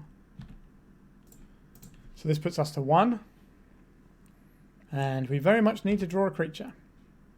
A removal spell might be enough still, but we need to draw something good. There's our boy. What do we got, deck? A Source of Plowshare. Okay, so we have to Source of Plowshare as the pest token this turn. And then it's a case of who draws action first. Our opponent does have 2 cards in hand, though. This is a very silly game. I would like to return this to your hand, please. I would like to Source to Plowshare as a 1/1 pest token, please. There's the Turak again. Please don't have another threat. Oh no, I've been having to... Yikes. I've been having to hit live draws every turn to stay alive. March for the Order Light. Okay. We're still in the game. I think we have to fire this off now, actually. Cast it, targeting this. So, cast this and we go... X has got to be 2. So we X out this guy. We don't want them drawing more cards. Back you go, Mr. Turak. I need them to not draw a creature, and I need to draw a creature myself. There's the Turak. You want another lad to go with it? They did not. Okay. This gives us a turn we're allowed to brick on draws. Unless they drew an endurance and we die. This game's become a bit silly. Our opponent's clock is fastly dwindling, though. If we hadn't messed up that Mud of Runes play, I think we win the game by now. Although, the cards in their hand has to be removable, I think, at this point. Spook your guy. Go through the motions. Stoneforge Mystic would be quite nice. Let's see what we have here. Painter's Servant. It's a creature. Rename White. We give him a sword. We shouldn't have named White, actually, because they have a Turak. That was a mistake, thinking about it. If we named, like, Red or something, then this guy can block the Turak. Yeah, that's definitely another error on my part. I've already used the Solitude anyway, so I don't need the White there. So that was just a flat-out misplay. Oh, not that. We need to... Oh, I've just made my Caracas white as well, haven't I? Oh, okay, I just completely punted that game. I punted that game twice. Yikes. Alright, that was a real tilter. It is 1:30 in the morning for me right now, and there's no excuse for punts that bad. Alright, let's go into another round. Okay, this is the turn 3 win. We also have a Flicker Wisp. I think we can keep this. There's a Saga, and pass the turn. Mana Confluence. Okay, so that's Dredge or Turbo Depths, most likely. Chrome Mox. Okay. Breakthrough. Okay, so it's like a Dredge build with... Oh, okay. No, it's a Riddlesmith deck. Interesting. Sure. Which is as well I went for the let's go as fast as possible hand. Because we might be able to race them. A Grape Shot. Okay. We got a Lion's Eye Diamond here. 1 card left in hand. It's not a Lion's Eye Diamond. Okay. Then put the construct into the bin. Sure. Alright. I'm going to look at top card of my library. I'm going to look at my hand. They've seen a Plains. And they've seen another Plains. Okay. Our opponent gets to draw 3 cards in our turn. Doesn't seem very fair. Put this out. Name White. And pass. So our opponent has to go off this turn to kill us. Otherwise we get the combo. This is a pretty good way for them to go about doing it. If they have a Lion's Eye Diamond, I think their odds of going off are very high. They didn't have one last turn, so... There it is. There's a Lion's Eye Diamond. Okay, let's yield through their turn. Save ourselves a little bit of time and see how they go. So it's not deterministic kill. So we might be alright. But they have to go now. Yeah. So we get to draw a new hand. If I don't draw a land in my new hand, then we might not be able to go. Okay, they're cracking all the baubles now because they want them in their deck. Because it lets them filter with Riddlesmith every time they cast one. So it's basically, they can trip. Okay, so we have a Painter's Servant. We have lots of land, so we can kill our opponent next turn if we don't die this turn. Storm is 4. They looted away a second containment construct. They're going to need some starting mana before they can do anything else. An Ancient Tomb. Okay, that's not coloured mana though. A defense grid. Okay. That's not coloured mana. Okay. Seems like they might be in a bit of trouble here. They've only got 4 cards. They might be able to spin again. They might have another line. Yep, there it is. Sure. They can also tap their Chromox for white at the moment because of Painter's Servant. Right, so they're sacrificing their Mishra's Baubles because they want them in their deck because they're cantrips for the Riddlesmith. Pain Lotus Petal. They've got a Chromox underneath their containment construct. And they've got a Walking Ballista as well. So if they get a coloured spell, they can always imprint their Chromox and go again. Okay, so they've got red here. This could just be a little grape shot just to kill our Painter's Servant. If they don't think they can get up to lethal. But they do have the ability to echo of Eons again, so I'd be very surprised if they didn't just... Okay, so they've got a gamble there. There's all sorts of stuff going on now. It's hard to narrate it all. At least they're playing at a reasonable pace. Okay, so they're cracking their lines like diamond. They're putting a load of cards under the containment construct. So was that an Ancient Tomb? A defense grid? And an Ezra Saga. So they don't want those to be back in their deck. So that's why they made sure that they were under the construct instead. Okay, so we've got a new hand. We can still kill them next turn as long as we get another turn. A Lotus Petal, sure. So our opponent has 10 Storm. They need 20 Storm for this deck, I believe, because they're a Grape Shot deck rather than a Tendrils deck. Okay, a Bauble. Chromox. Is this going to imprint something from their hand? They did not imprint anything under their Chromox. Another Lion's Eye Diamond, so going for another spin. So with the cards underneath the containment construct, they should be able to hit Lethal Storm, I believe. 1, 2, 3, 4. But they need a little bit more mana, is kind of the gate right now. Okay, so they've got another gamble underneath there. So they have no trouble in putting Echo of Eons into their graveyard. But obviously, when they discard anything with the gamble, it goes straight under the containment construct. Okay, so the Grape Shot is there. They've got Storm 15. So they spin the wheel again, and they should be able to... Okay, they don't even need to spin the wheel. They're just going to break through, and this is just blue mana. Draw 4 cards in this deck, which is pretty nice. A Lotus Petal, a Gamble, Mishra's Bauble. Is that another Mishra's Bauble? No, it's a Mox Opal, a Containment Construct, and there's a Saga. So they can play out the 0 drops, and then they can Grape Shot us to the face, I believe. There's a Bauble. So they have the Lion's Eye Diamond, which gives them the red mana to fire off the Grape Shot, so we can concede at this point. Deafening Silence feels like a card we want in this matchup. Spinner of the Labyrinth also seems very good. Being able to blow up their artifacts is very good. Being able to blow up their little guys is very good because they kind of need setup pieces. Crucible of Worlds is way too slow. The S1 Canonist has text. It's not super amazing, but it's fine. The Graphics Cage also can be useful here. The Jitte is definitely something that we don't really need here. Revoker does actually hit Lion's Eye Diamond, so that's a useful one.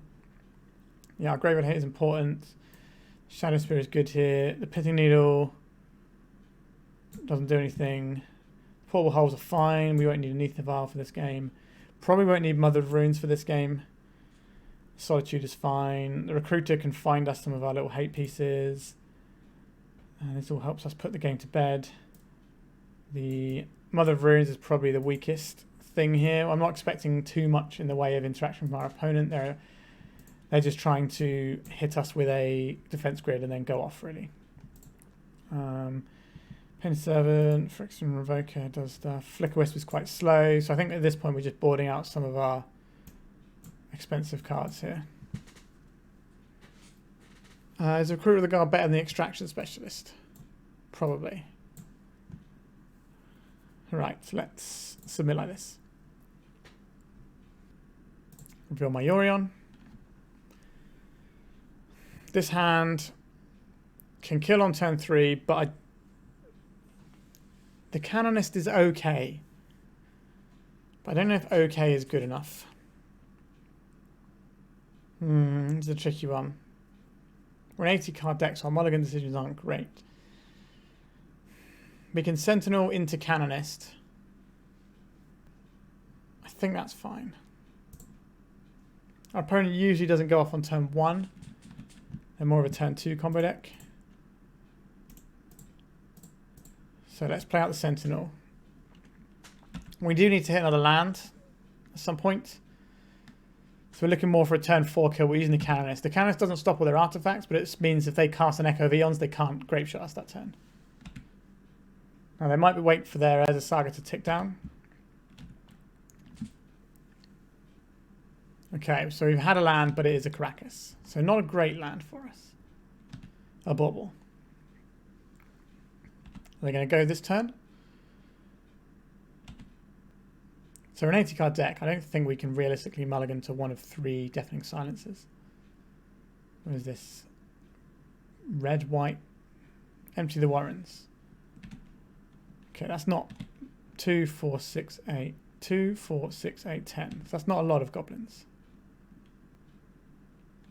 Truth be told.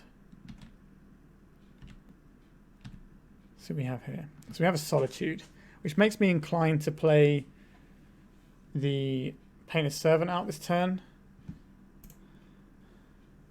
Because then we can Solitude. And we're definitely not killing next turn. So we play this guy out. We can block 2 of them and take 8. Next turn we can play out the Painted Servant.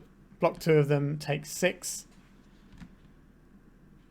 And then we can kill them the turn after, as long as we get a land. We need a land to really bring this one together.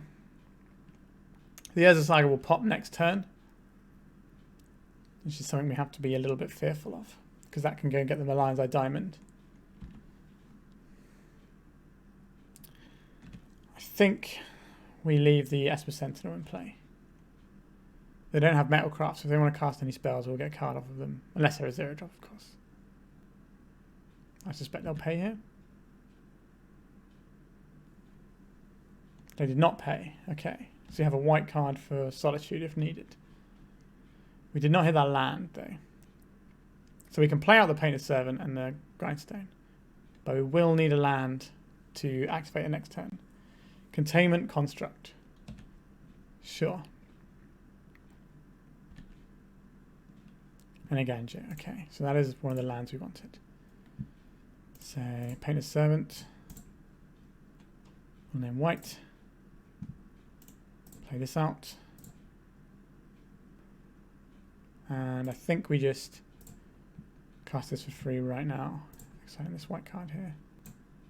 Kill this Containment Construct. Then we say go. And then next time we grind our opponent out of the game. I suspect it was going to be quite difficult for them. They might have a Epiphany Needle in their deck, which is the one thing that we have to worry about. We can get Recruiter of the Guard for a Lorana the Third Path, whatever it's called, and then use that to blow up the Grindstone. It's a little bit slow, but it's a thing that we can do. Whether or not they have a Epiphany Needle, though, I'm not sure. They do not. They have an Ether Spell Bomb. Okay. So they can bounce our Painted Servant in response. So we can play a second Painted Servant next turn, so they can't bounce both of them. Okay, so we are going to block 3 of these now. Puts us to 5 with 6 goblins on board. It's going to be close. Thinking if I'd have blocked that one the first time with the Sentinel. It comes down to 1 life point. That's going to be a little bit annoying. So at the moment, these two are only going to hit us for 4. But we play another guy out and they can only hit us for 3, but if they bounce one, it's still 4. So I think we're still okay. We can always recruit with the guard for a Solitude, but then we're going to not be able to have the double painter set up, which is kind of what we're hoping for here. Ancient Tomb. A Breakthrough. So this is the only spell they can cast this turn that isn't an artifact because of Canonist. So just discarding the whole hand there. Seems an odd play to me. The opposition agent is important to note that they have in their deck. I really understand that breakthrough myself. An Oswald Fiddlebender. That's not what we need. Let's play out this second Painter Servant. So they can bounce. We'll name white again. That's okay. So they can bounce one of our guys. They have to sack the Lion's Eye Diamond if they want to do it now, but they can use the Mox Open on their turn. So they can bounce one of our guys, attack us for 4, put us to 1. We untap, we grind them because we have 2 Painted Servants in play. Well, we'll have 1 Painted Servant in play. Unless they bounce the Canonist and can go off this turn, which would require them to have the Lion's Eye Diamond into Echo of Eon's play. Should be less than ideal for us. So you just have like a couple of, if they just have 1 artifact and a Grape Shot, they can also get in 2 additional points of damage. A Riddlesmith. Okay. That's their 1 non-artifact creature. Okay, so these is just milling them now because they don't have any cards in hand. So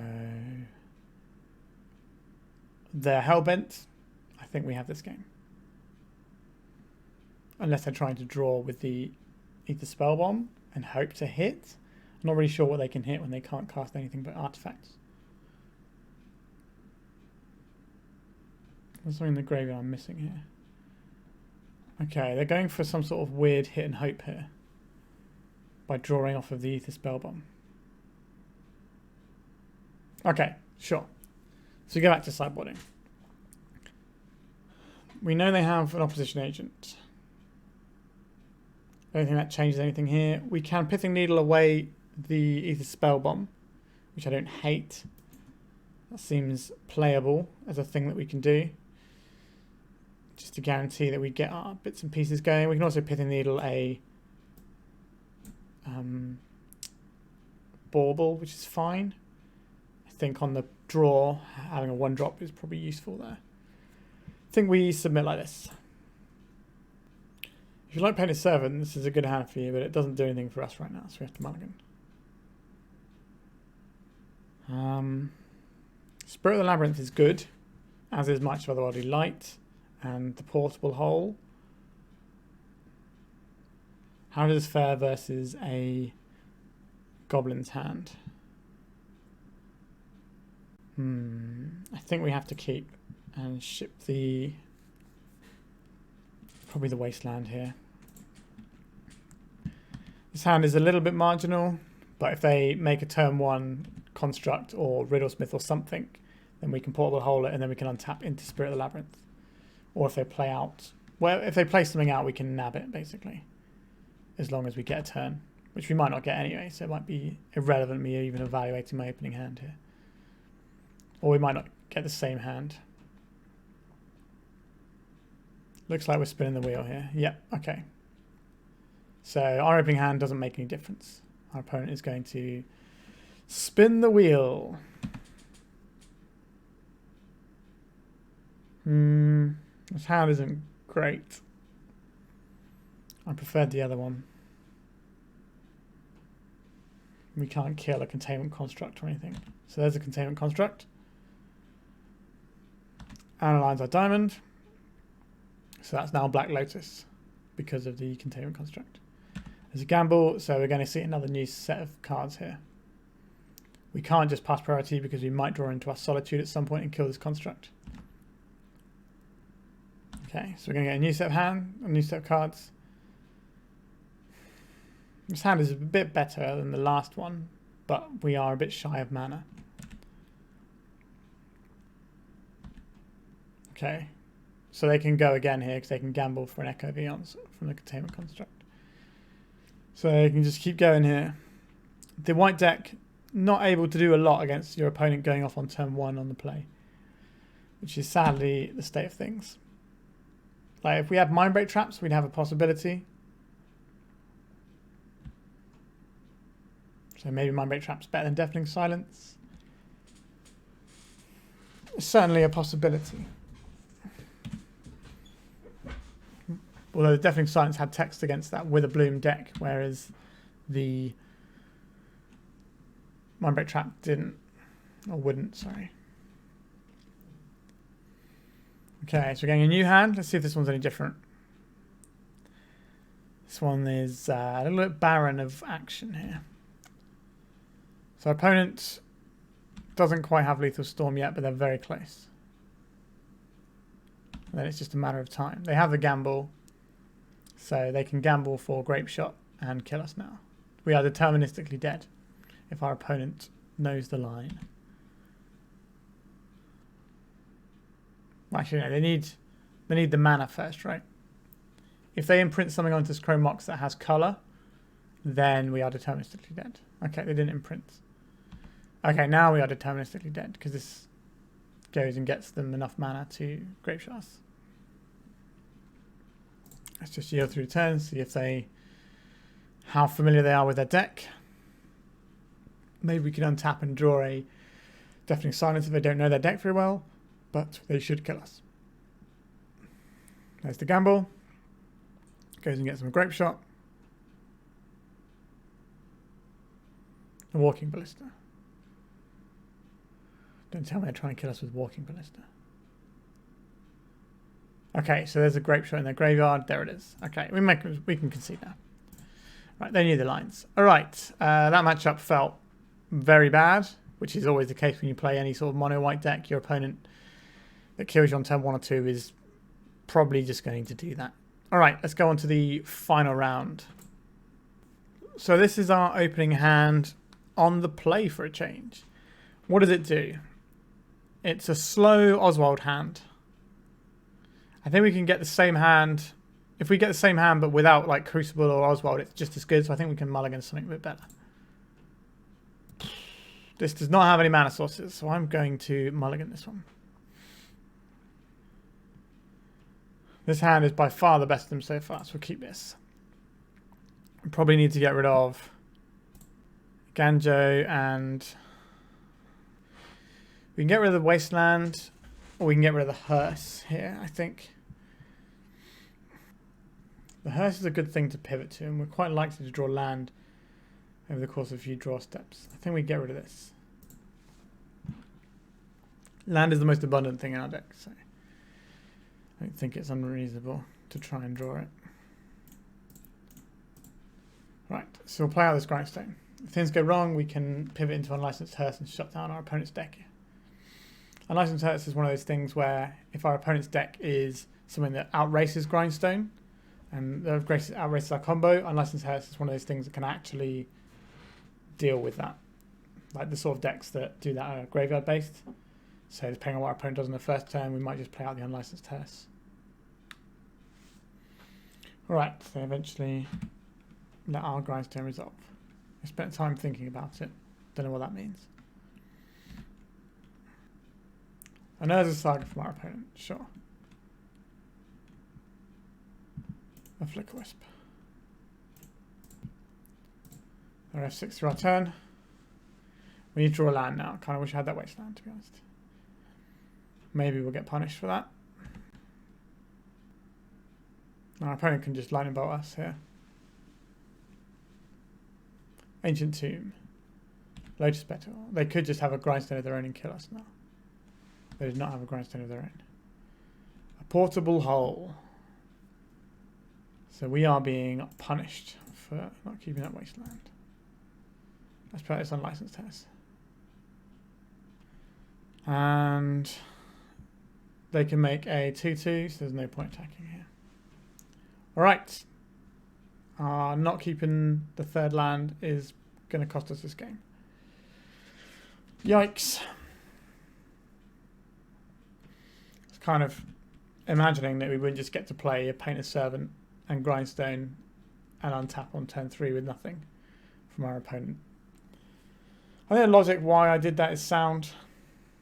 Okay, so you have a portable hole to deal with these constructs. Now they can go and get a pithing needle on Grindstone here, but we can portable hole the pithing needle, which is something.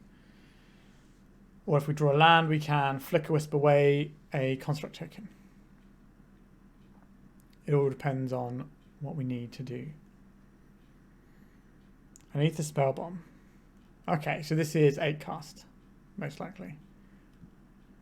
I was thinking it could be an opposing painter deck. So it's going to come in. This requires 2 to crew it, so we can't be crewing it now. That's thought cast. It's a pretty good spell.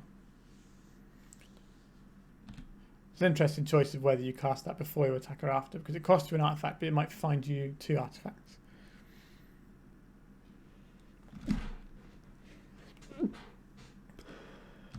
Another thought cast. And an Urza Saga, sure. And a Mishra's Bauble.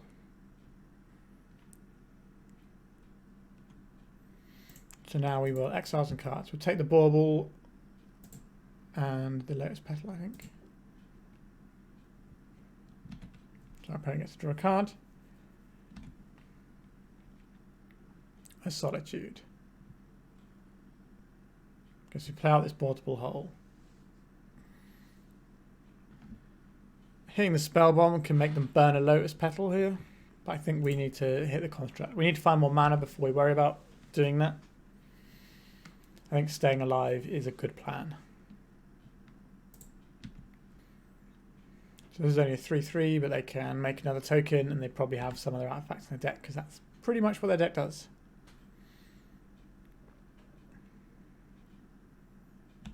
And there's a sack token.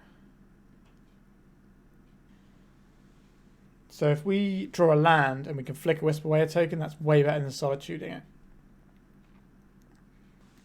It's not a free thing to do though. We can Solitude, crew the hearse with the Solitude, block with the Solitude, activate it, and eat up one of these tokens. I think we're just going to let this one hit us, unfortunately. Okay, take the 0 drop, and then I think we just take the Saga out.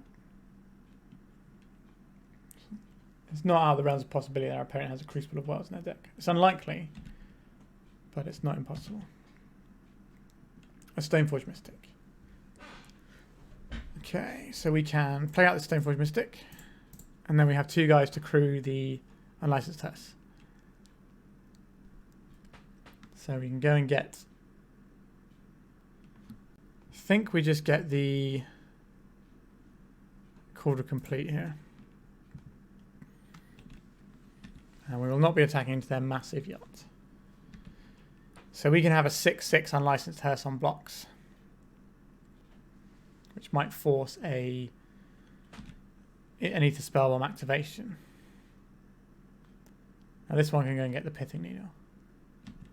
It should be bad for us. Now they might just... is it worth us activating... No, I think we have to... If they get a Pithing Needle and name the hearse, then it means we can at least Grindstone them potentially. If they ever drop the blue mana. We're in a bind here. Like if we activate our hearse now, and they have some way of... Well, they can just bounce it, and then they can bash us for lethal damage if they have one artifact, which they will do, because they're getting one right now. So if I activate the hearse now, we lose the game. Well, I can Solitude, but I would like to know if my Solitude resolves before I animate my unlicensed hearse. Pithing Needle. What are you going to name? Is it the Grindstone or is it the hearse? It was actually a little bit of a tricky choice. I've chosen the Grindstone. Okay. We can Flicker Wisp the portable hole out if needs be. Okay, so these are 8/8s now, which is relatively large. Okay, they're going to be 9/9s. If they can get 2 more artifacts, they'll be lethal on their own, which is going to be a real bad time for me. This looks like they're playing a Kappa Cannoneer if they're tapping this way. Yep, a Kappa Cannoneer. So this is going to be a very difficult thing for me to answer. How do we beat this setup from our opponent? So I think step 1 is to do, I think we have to have the Cauldron to block something next turn.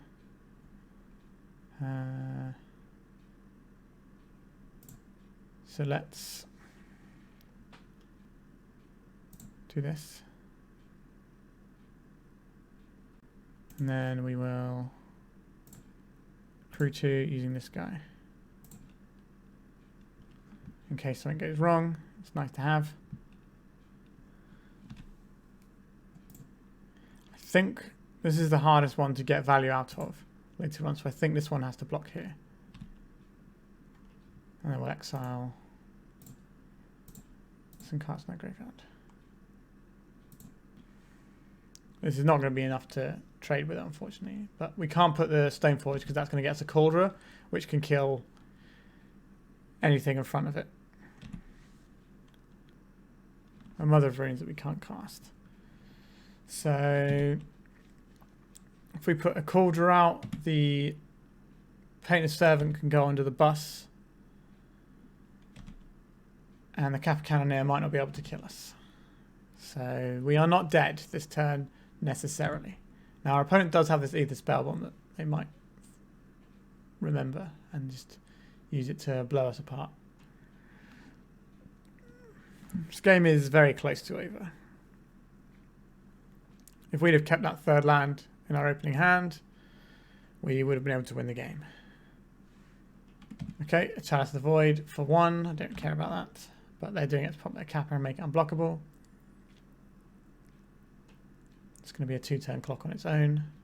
Oh, they're casting another Kappa if they're tapping a Pithing Needle, which will make both of their guys 11s. So we're still not dead. Oh, just the Ether Spellbomb was nearly away then.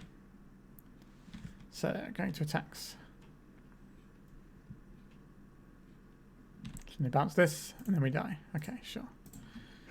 That took longer than necessary, I think. Deafening Silence stops them playing loads of things out. Swords to Plowshares kills their guys. Spirit of the Laminate stops them drawing cards. Mice Feather Light kills a bunch of their stuff. So we have lots of cards that are good here. Flicker Wisp kills their things straight out. I don't think Ether Vial is going to be worth it. Portable Hole was fine. Mother of Runes isn't very good in this matchup. It can let you push damage through a... what's it called? A Kappa or something like that. That's in your way. I don't think Jitte is very good here. Revoker is fine. Oswald is fine. Canonist is terrible. Solitude good. Batterskull fine. Calder great. Extraction Specialist not so good because they're not really going to be killing our guys. They're going to be bouncing them. Lauren of the Third Path is excellent. We should want recruiters to go and get them.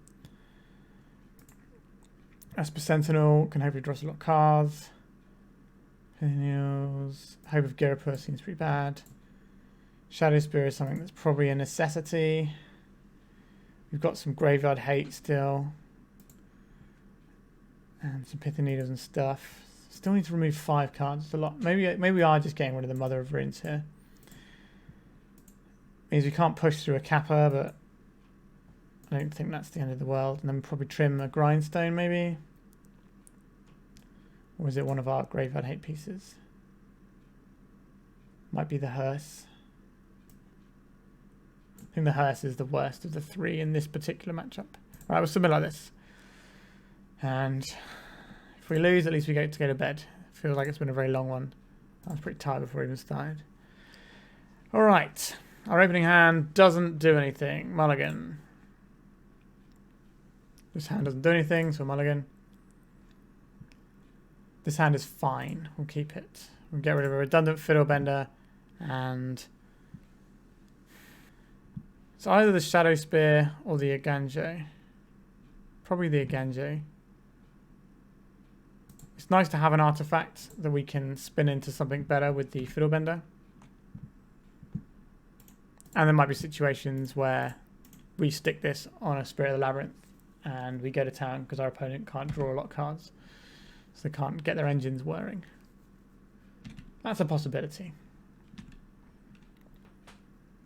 Let's see what our opponent does here. Mishra's Bauble. Hopefully they won't crack them in this turn. Okay, our opponent's played 5 permanents so far.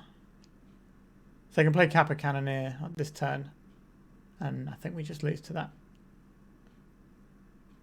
A Thought Monitor. Sure. Yeah. That is pretty broken. 1, 2, 3, 4, 5, 6 cards in play in turn 1. At least one of the cards has affinity on, so it's like the good old days. Emery, 2 affinity cards, okay. 7 permanents. Nice. So we have a choice to make on our turn whether we play the Fiddlebender or the Spirit of the Labyrinth. I guess that choice has been taken out of our hands because this is the best thing we can do, I think. It provides a speedy clock that tangles with a lot of their things. Let's just get the Cauldra. They do have an Emery, so we could have got a Line Sash, but that's very slow. I think the way to win this game is getting a Cauldra and giving it a Shadow Spear. And having this 6 power indestructible lifelink guy that deletes anything that it deals damage to. It's a plan. Our opponent is obviously drawing loads and loads of cards. I think this was a 5 that we kept on, so we're already a little bit behind. We're not winning the number of cards game.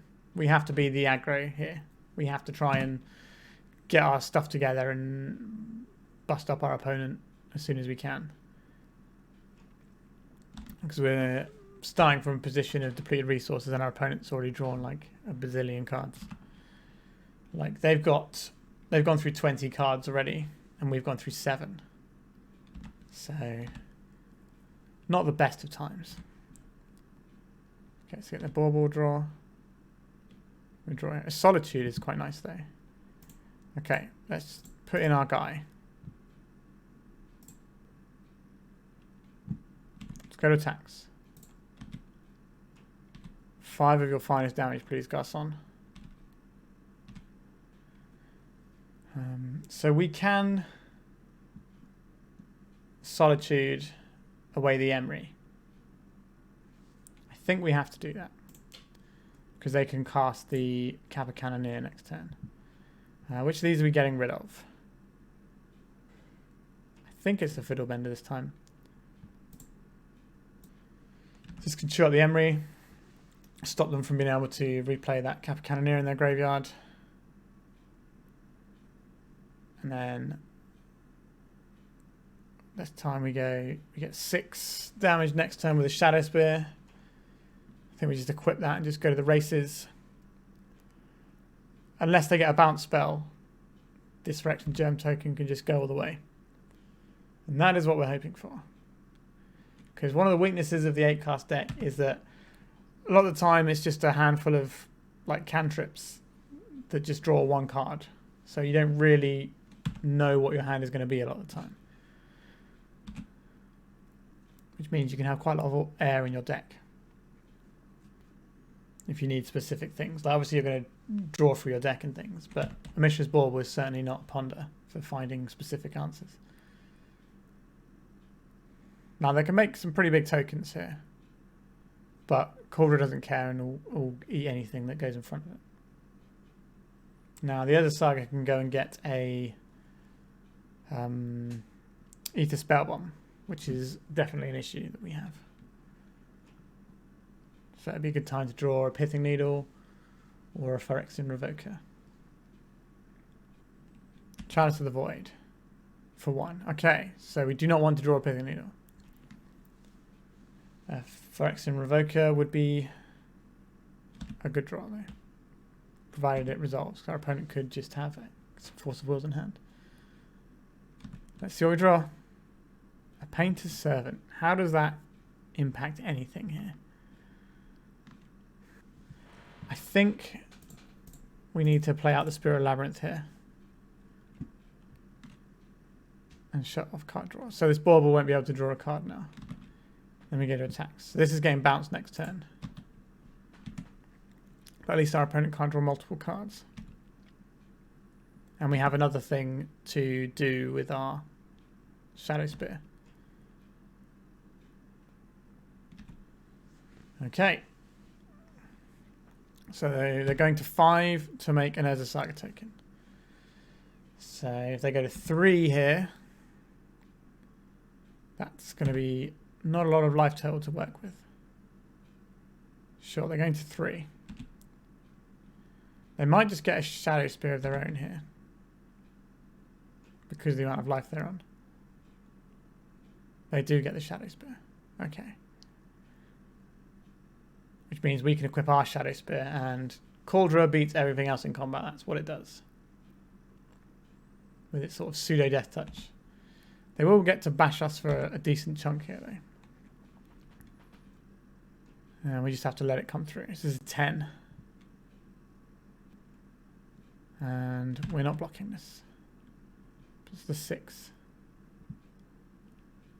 It's going to give them up to 9 health here. So we can come at them for 3, 4. We can get 4 damage in at them this turn. And we gain 6. So we get up to 12. And they can crack that for 10. Okay, so they're cracking it now so they can draw on my turn because they can only draw 1 card a turn. Let's see what we find. An Esper Sentinel that doesn't do anything under Chalice. So I think we have to equip onto this guy. So if I attack with this and these two, if this guy blocks this guy, they only take 7. So, we can hold back and our guy can kill theirs with first strike and they won't gain any life. If they have a removal spell, we lose. If we attack now, we gain 6. Then they can crack back for probably lethal. They are gaining 1 more than us with each turn. I think we have to attack. This should clear. This could clear a construct token. It might not clear a construct token. Okay. They're taking their 1 extra power on their lifelinky guy. Sure. So something needs to jump under their construct, their second construct token if that one attacks. Kind of need our opponent to block there. Right, we are losing this race right now. We are in an awkward spot where if we have if we draw Batterskull, we can put it in with Stoneforge and that would be really good. But Spirit Labyrinth is generally better right now, so we have to choose one of these to go under the bus if they attack with the 6/6 construct token, which I have to assume they will because they didn't block with it. Okay, they're going to 1 here. These Ancient Tombs are really evening up the race for us. A March for the Worldly Light would be nice here. A Psymaster Thopterist is very good when they have a grip of 7 cards. Just tap your Ancient Tomb. Just forget and tap it. That's all I need. A Lotus Petal. Okay, so this guy is going to be huge this turn. So we're up to 11. Yeah, so if we'd have held back on blocks, we might have been able to survive this turn instead. Okay, our opponent is not attacking with... Okay, our opponent is attacking with these. So this is 13 damage, and we can soak up 3, and we can soak up 2 of it. So we have to put lots of things under the bus here. I think we are dead. Because, well, we didn't draw any more land, which probably wasn't the most useful. And we multiply when our opponent has seen half of their deck. Because we're a white deck and they're a blue deck. But if we'd have kept back the guy on blocks, we would be able to first strike that guy out of the way. But now we don't get the choice because they have so many blockers. So what do we need to win the game here? I don't know if there's anything on deck that does it. That does not do it. So the only way we win this game is if our opponent doesn't know about the first strike indestructible, but even then we die because we only gain 6, so we're just dead. We should have held back on the blocks the previous turn. I still think we lose that game even if we do that, because the Scythopter tokens just kill us. I think we buy ourselves maybe another turn or 2. Alright, so we lost that match. Alright, let's have a look at the deck. So this deck was a 1-4, but I will confess to punting one of the rounds myself. That was only one of the games, so we still might have lost the last one. I think a 2-3 better represents this deck. I liked a lot of the stuff that was going on with it. It was nice to have all these things to recruit of the guard up, and a lot of our bullets became quite useful at times. Some of the cards just didn't feel like they were doing anything here. So Ether Vial was never something I really wanted to cheer up. The Hope of Girapur didn't feel great either. And boarding out the portable hole in that game completely cost us a game as well. That was really, really tilting. So we definitely could have played the league out differently. That's for sure. We definitely had options to approach games differently and play better to get a better result. But the question is, why play this deck over the 60 card deck? So the B plan of just getting some guys and doing things feels pretty alright here, because we have a lot of these things like Recruiter and stuff to get us going, but we don't really have like really crazy Flicker Wisp chains too much, and we're a little bit lower on land than the other Death and Taxes decks by 2. They normally 33, because we're not trying to curve up to hard casting Yorions and Palace Jaders and stuff. We kind of want to get the game done a little bit earlier most of the time. But maybe this deck could do with a couple more lands, maybe lands that do things like Horizon Canopy type stuff, perhaps. But I think one of the issues with having an 80 card deck that's a combo deck is you have these 4 Painted Servants and these 4 Grindstones. And yes, you have Oswald Fiddlebender to sort of grease the wheels a little bit, and the Urza Saga. But we have that in 60 card Painter, and it's still not necessarily the most reliable combo deck in the world. You know, you still have to go through a few hoops to get your bits and pieces sometimes. So I think this 80 card deck does weaken your combo by a real amount. Like, we have up to the number of Grindstones we normally run, just so we have more to find. But it does feel like we've sort of got all this, we got some nice like tutor package stuff going on, but it is at the expense of making the Painted Servant combo weaker.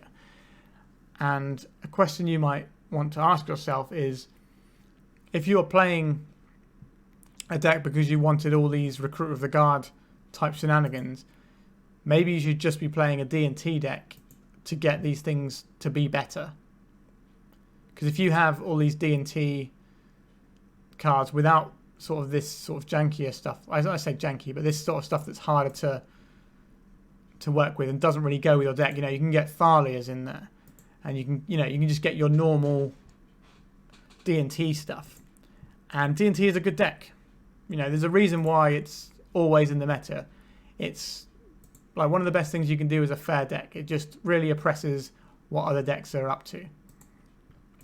So I think I'm not convinced that this is what we need to do for a Painted Servant deck. Now, I've been doing a little bit of planning on my own. I think there is definitely a case for a Yorion Painter Servant deck. But I don't think a Yorion Painter Servant deck is one that runs these sorts of cards. I think a lot of your stuff here is going to change, and you're going to have more of a combo dedicated type deck. So things like Ingenious Smith and Glintness Crane. So you're basically going to try and rip through your deck and then use the Yorion to blink all these things that draw you cards and then get deeper into your deck. So I think that is probably where I would take this, and I might drop a little blue-white painter deck at some point, a blue-white Yorion Painter deck. I don't think running mono-white Yorion Painter is better than running 60-card white painter, but I think there are versions of a Yorion Painter deck that might be worth running, if that makes sense. Like with the Cephalid Breakfast Yorion decks, they at least have all the the proper cantrips to go and find the right bits, as well as having Recruiter of the Guards, which finds both of their combo pieces. So Recruiter of the Guard finds neither of our combo pieces, so it's not a very good tutor for us. You know, it's just for this other half of the deck. So I think the blue-white Painter Yorion might have more legs, and I think is a good enough reason to be playing an 80-card deck. Whereas I'm not convinced the mono-white necessarily is. Now, there might be a different configuration completely where you do get rid of all your recruiters and maybe even dropping some of your stone forward, like dropping your stone forges and things like that, and some of all these like tutory targets here, and play some sort of other like white artifacty type cards instead. Now, what those cards are and what they look like, I don't know, and I can't think off the top of my head. It is way after 2 o'clock in the morning for me, and I'm exhausted. But I'm sure some of you watching can have some ideas. All right, the league is done. I am unhappy with how I played this league, so it's not all on the deck at all. I think that my comments about the deck stand, but I do think this is my problem today with the record I've returned. All right. If you would like to subscribe to my channel, it doesn't cost you anything, it really helps me out. If you would like to like and comment, that'd also help me out. And yeah, I think I need to go to bed. All right, thank you for watching and good night.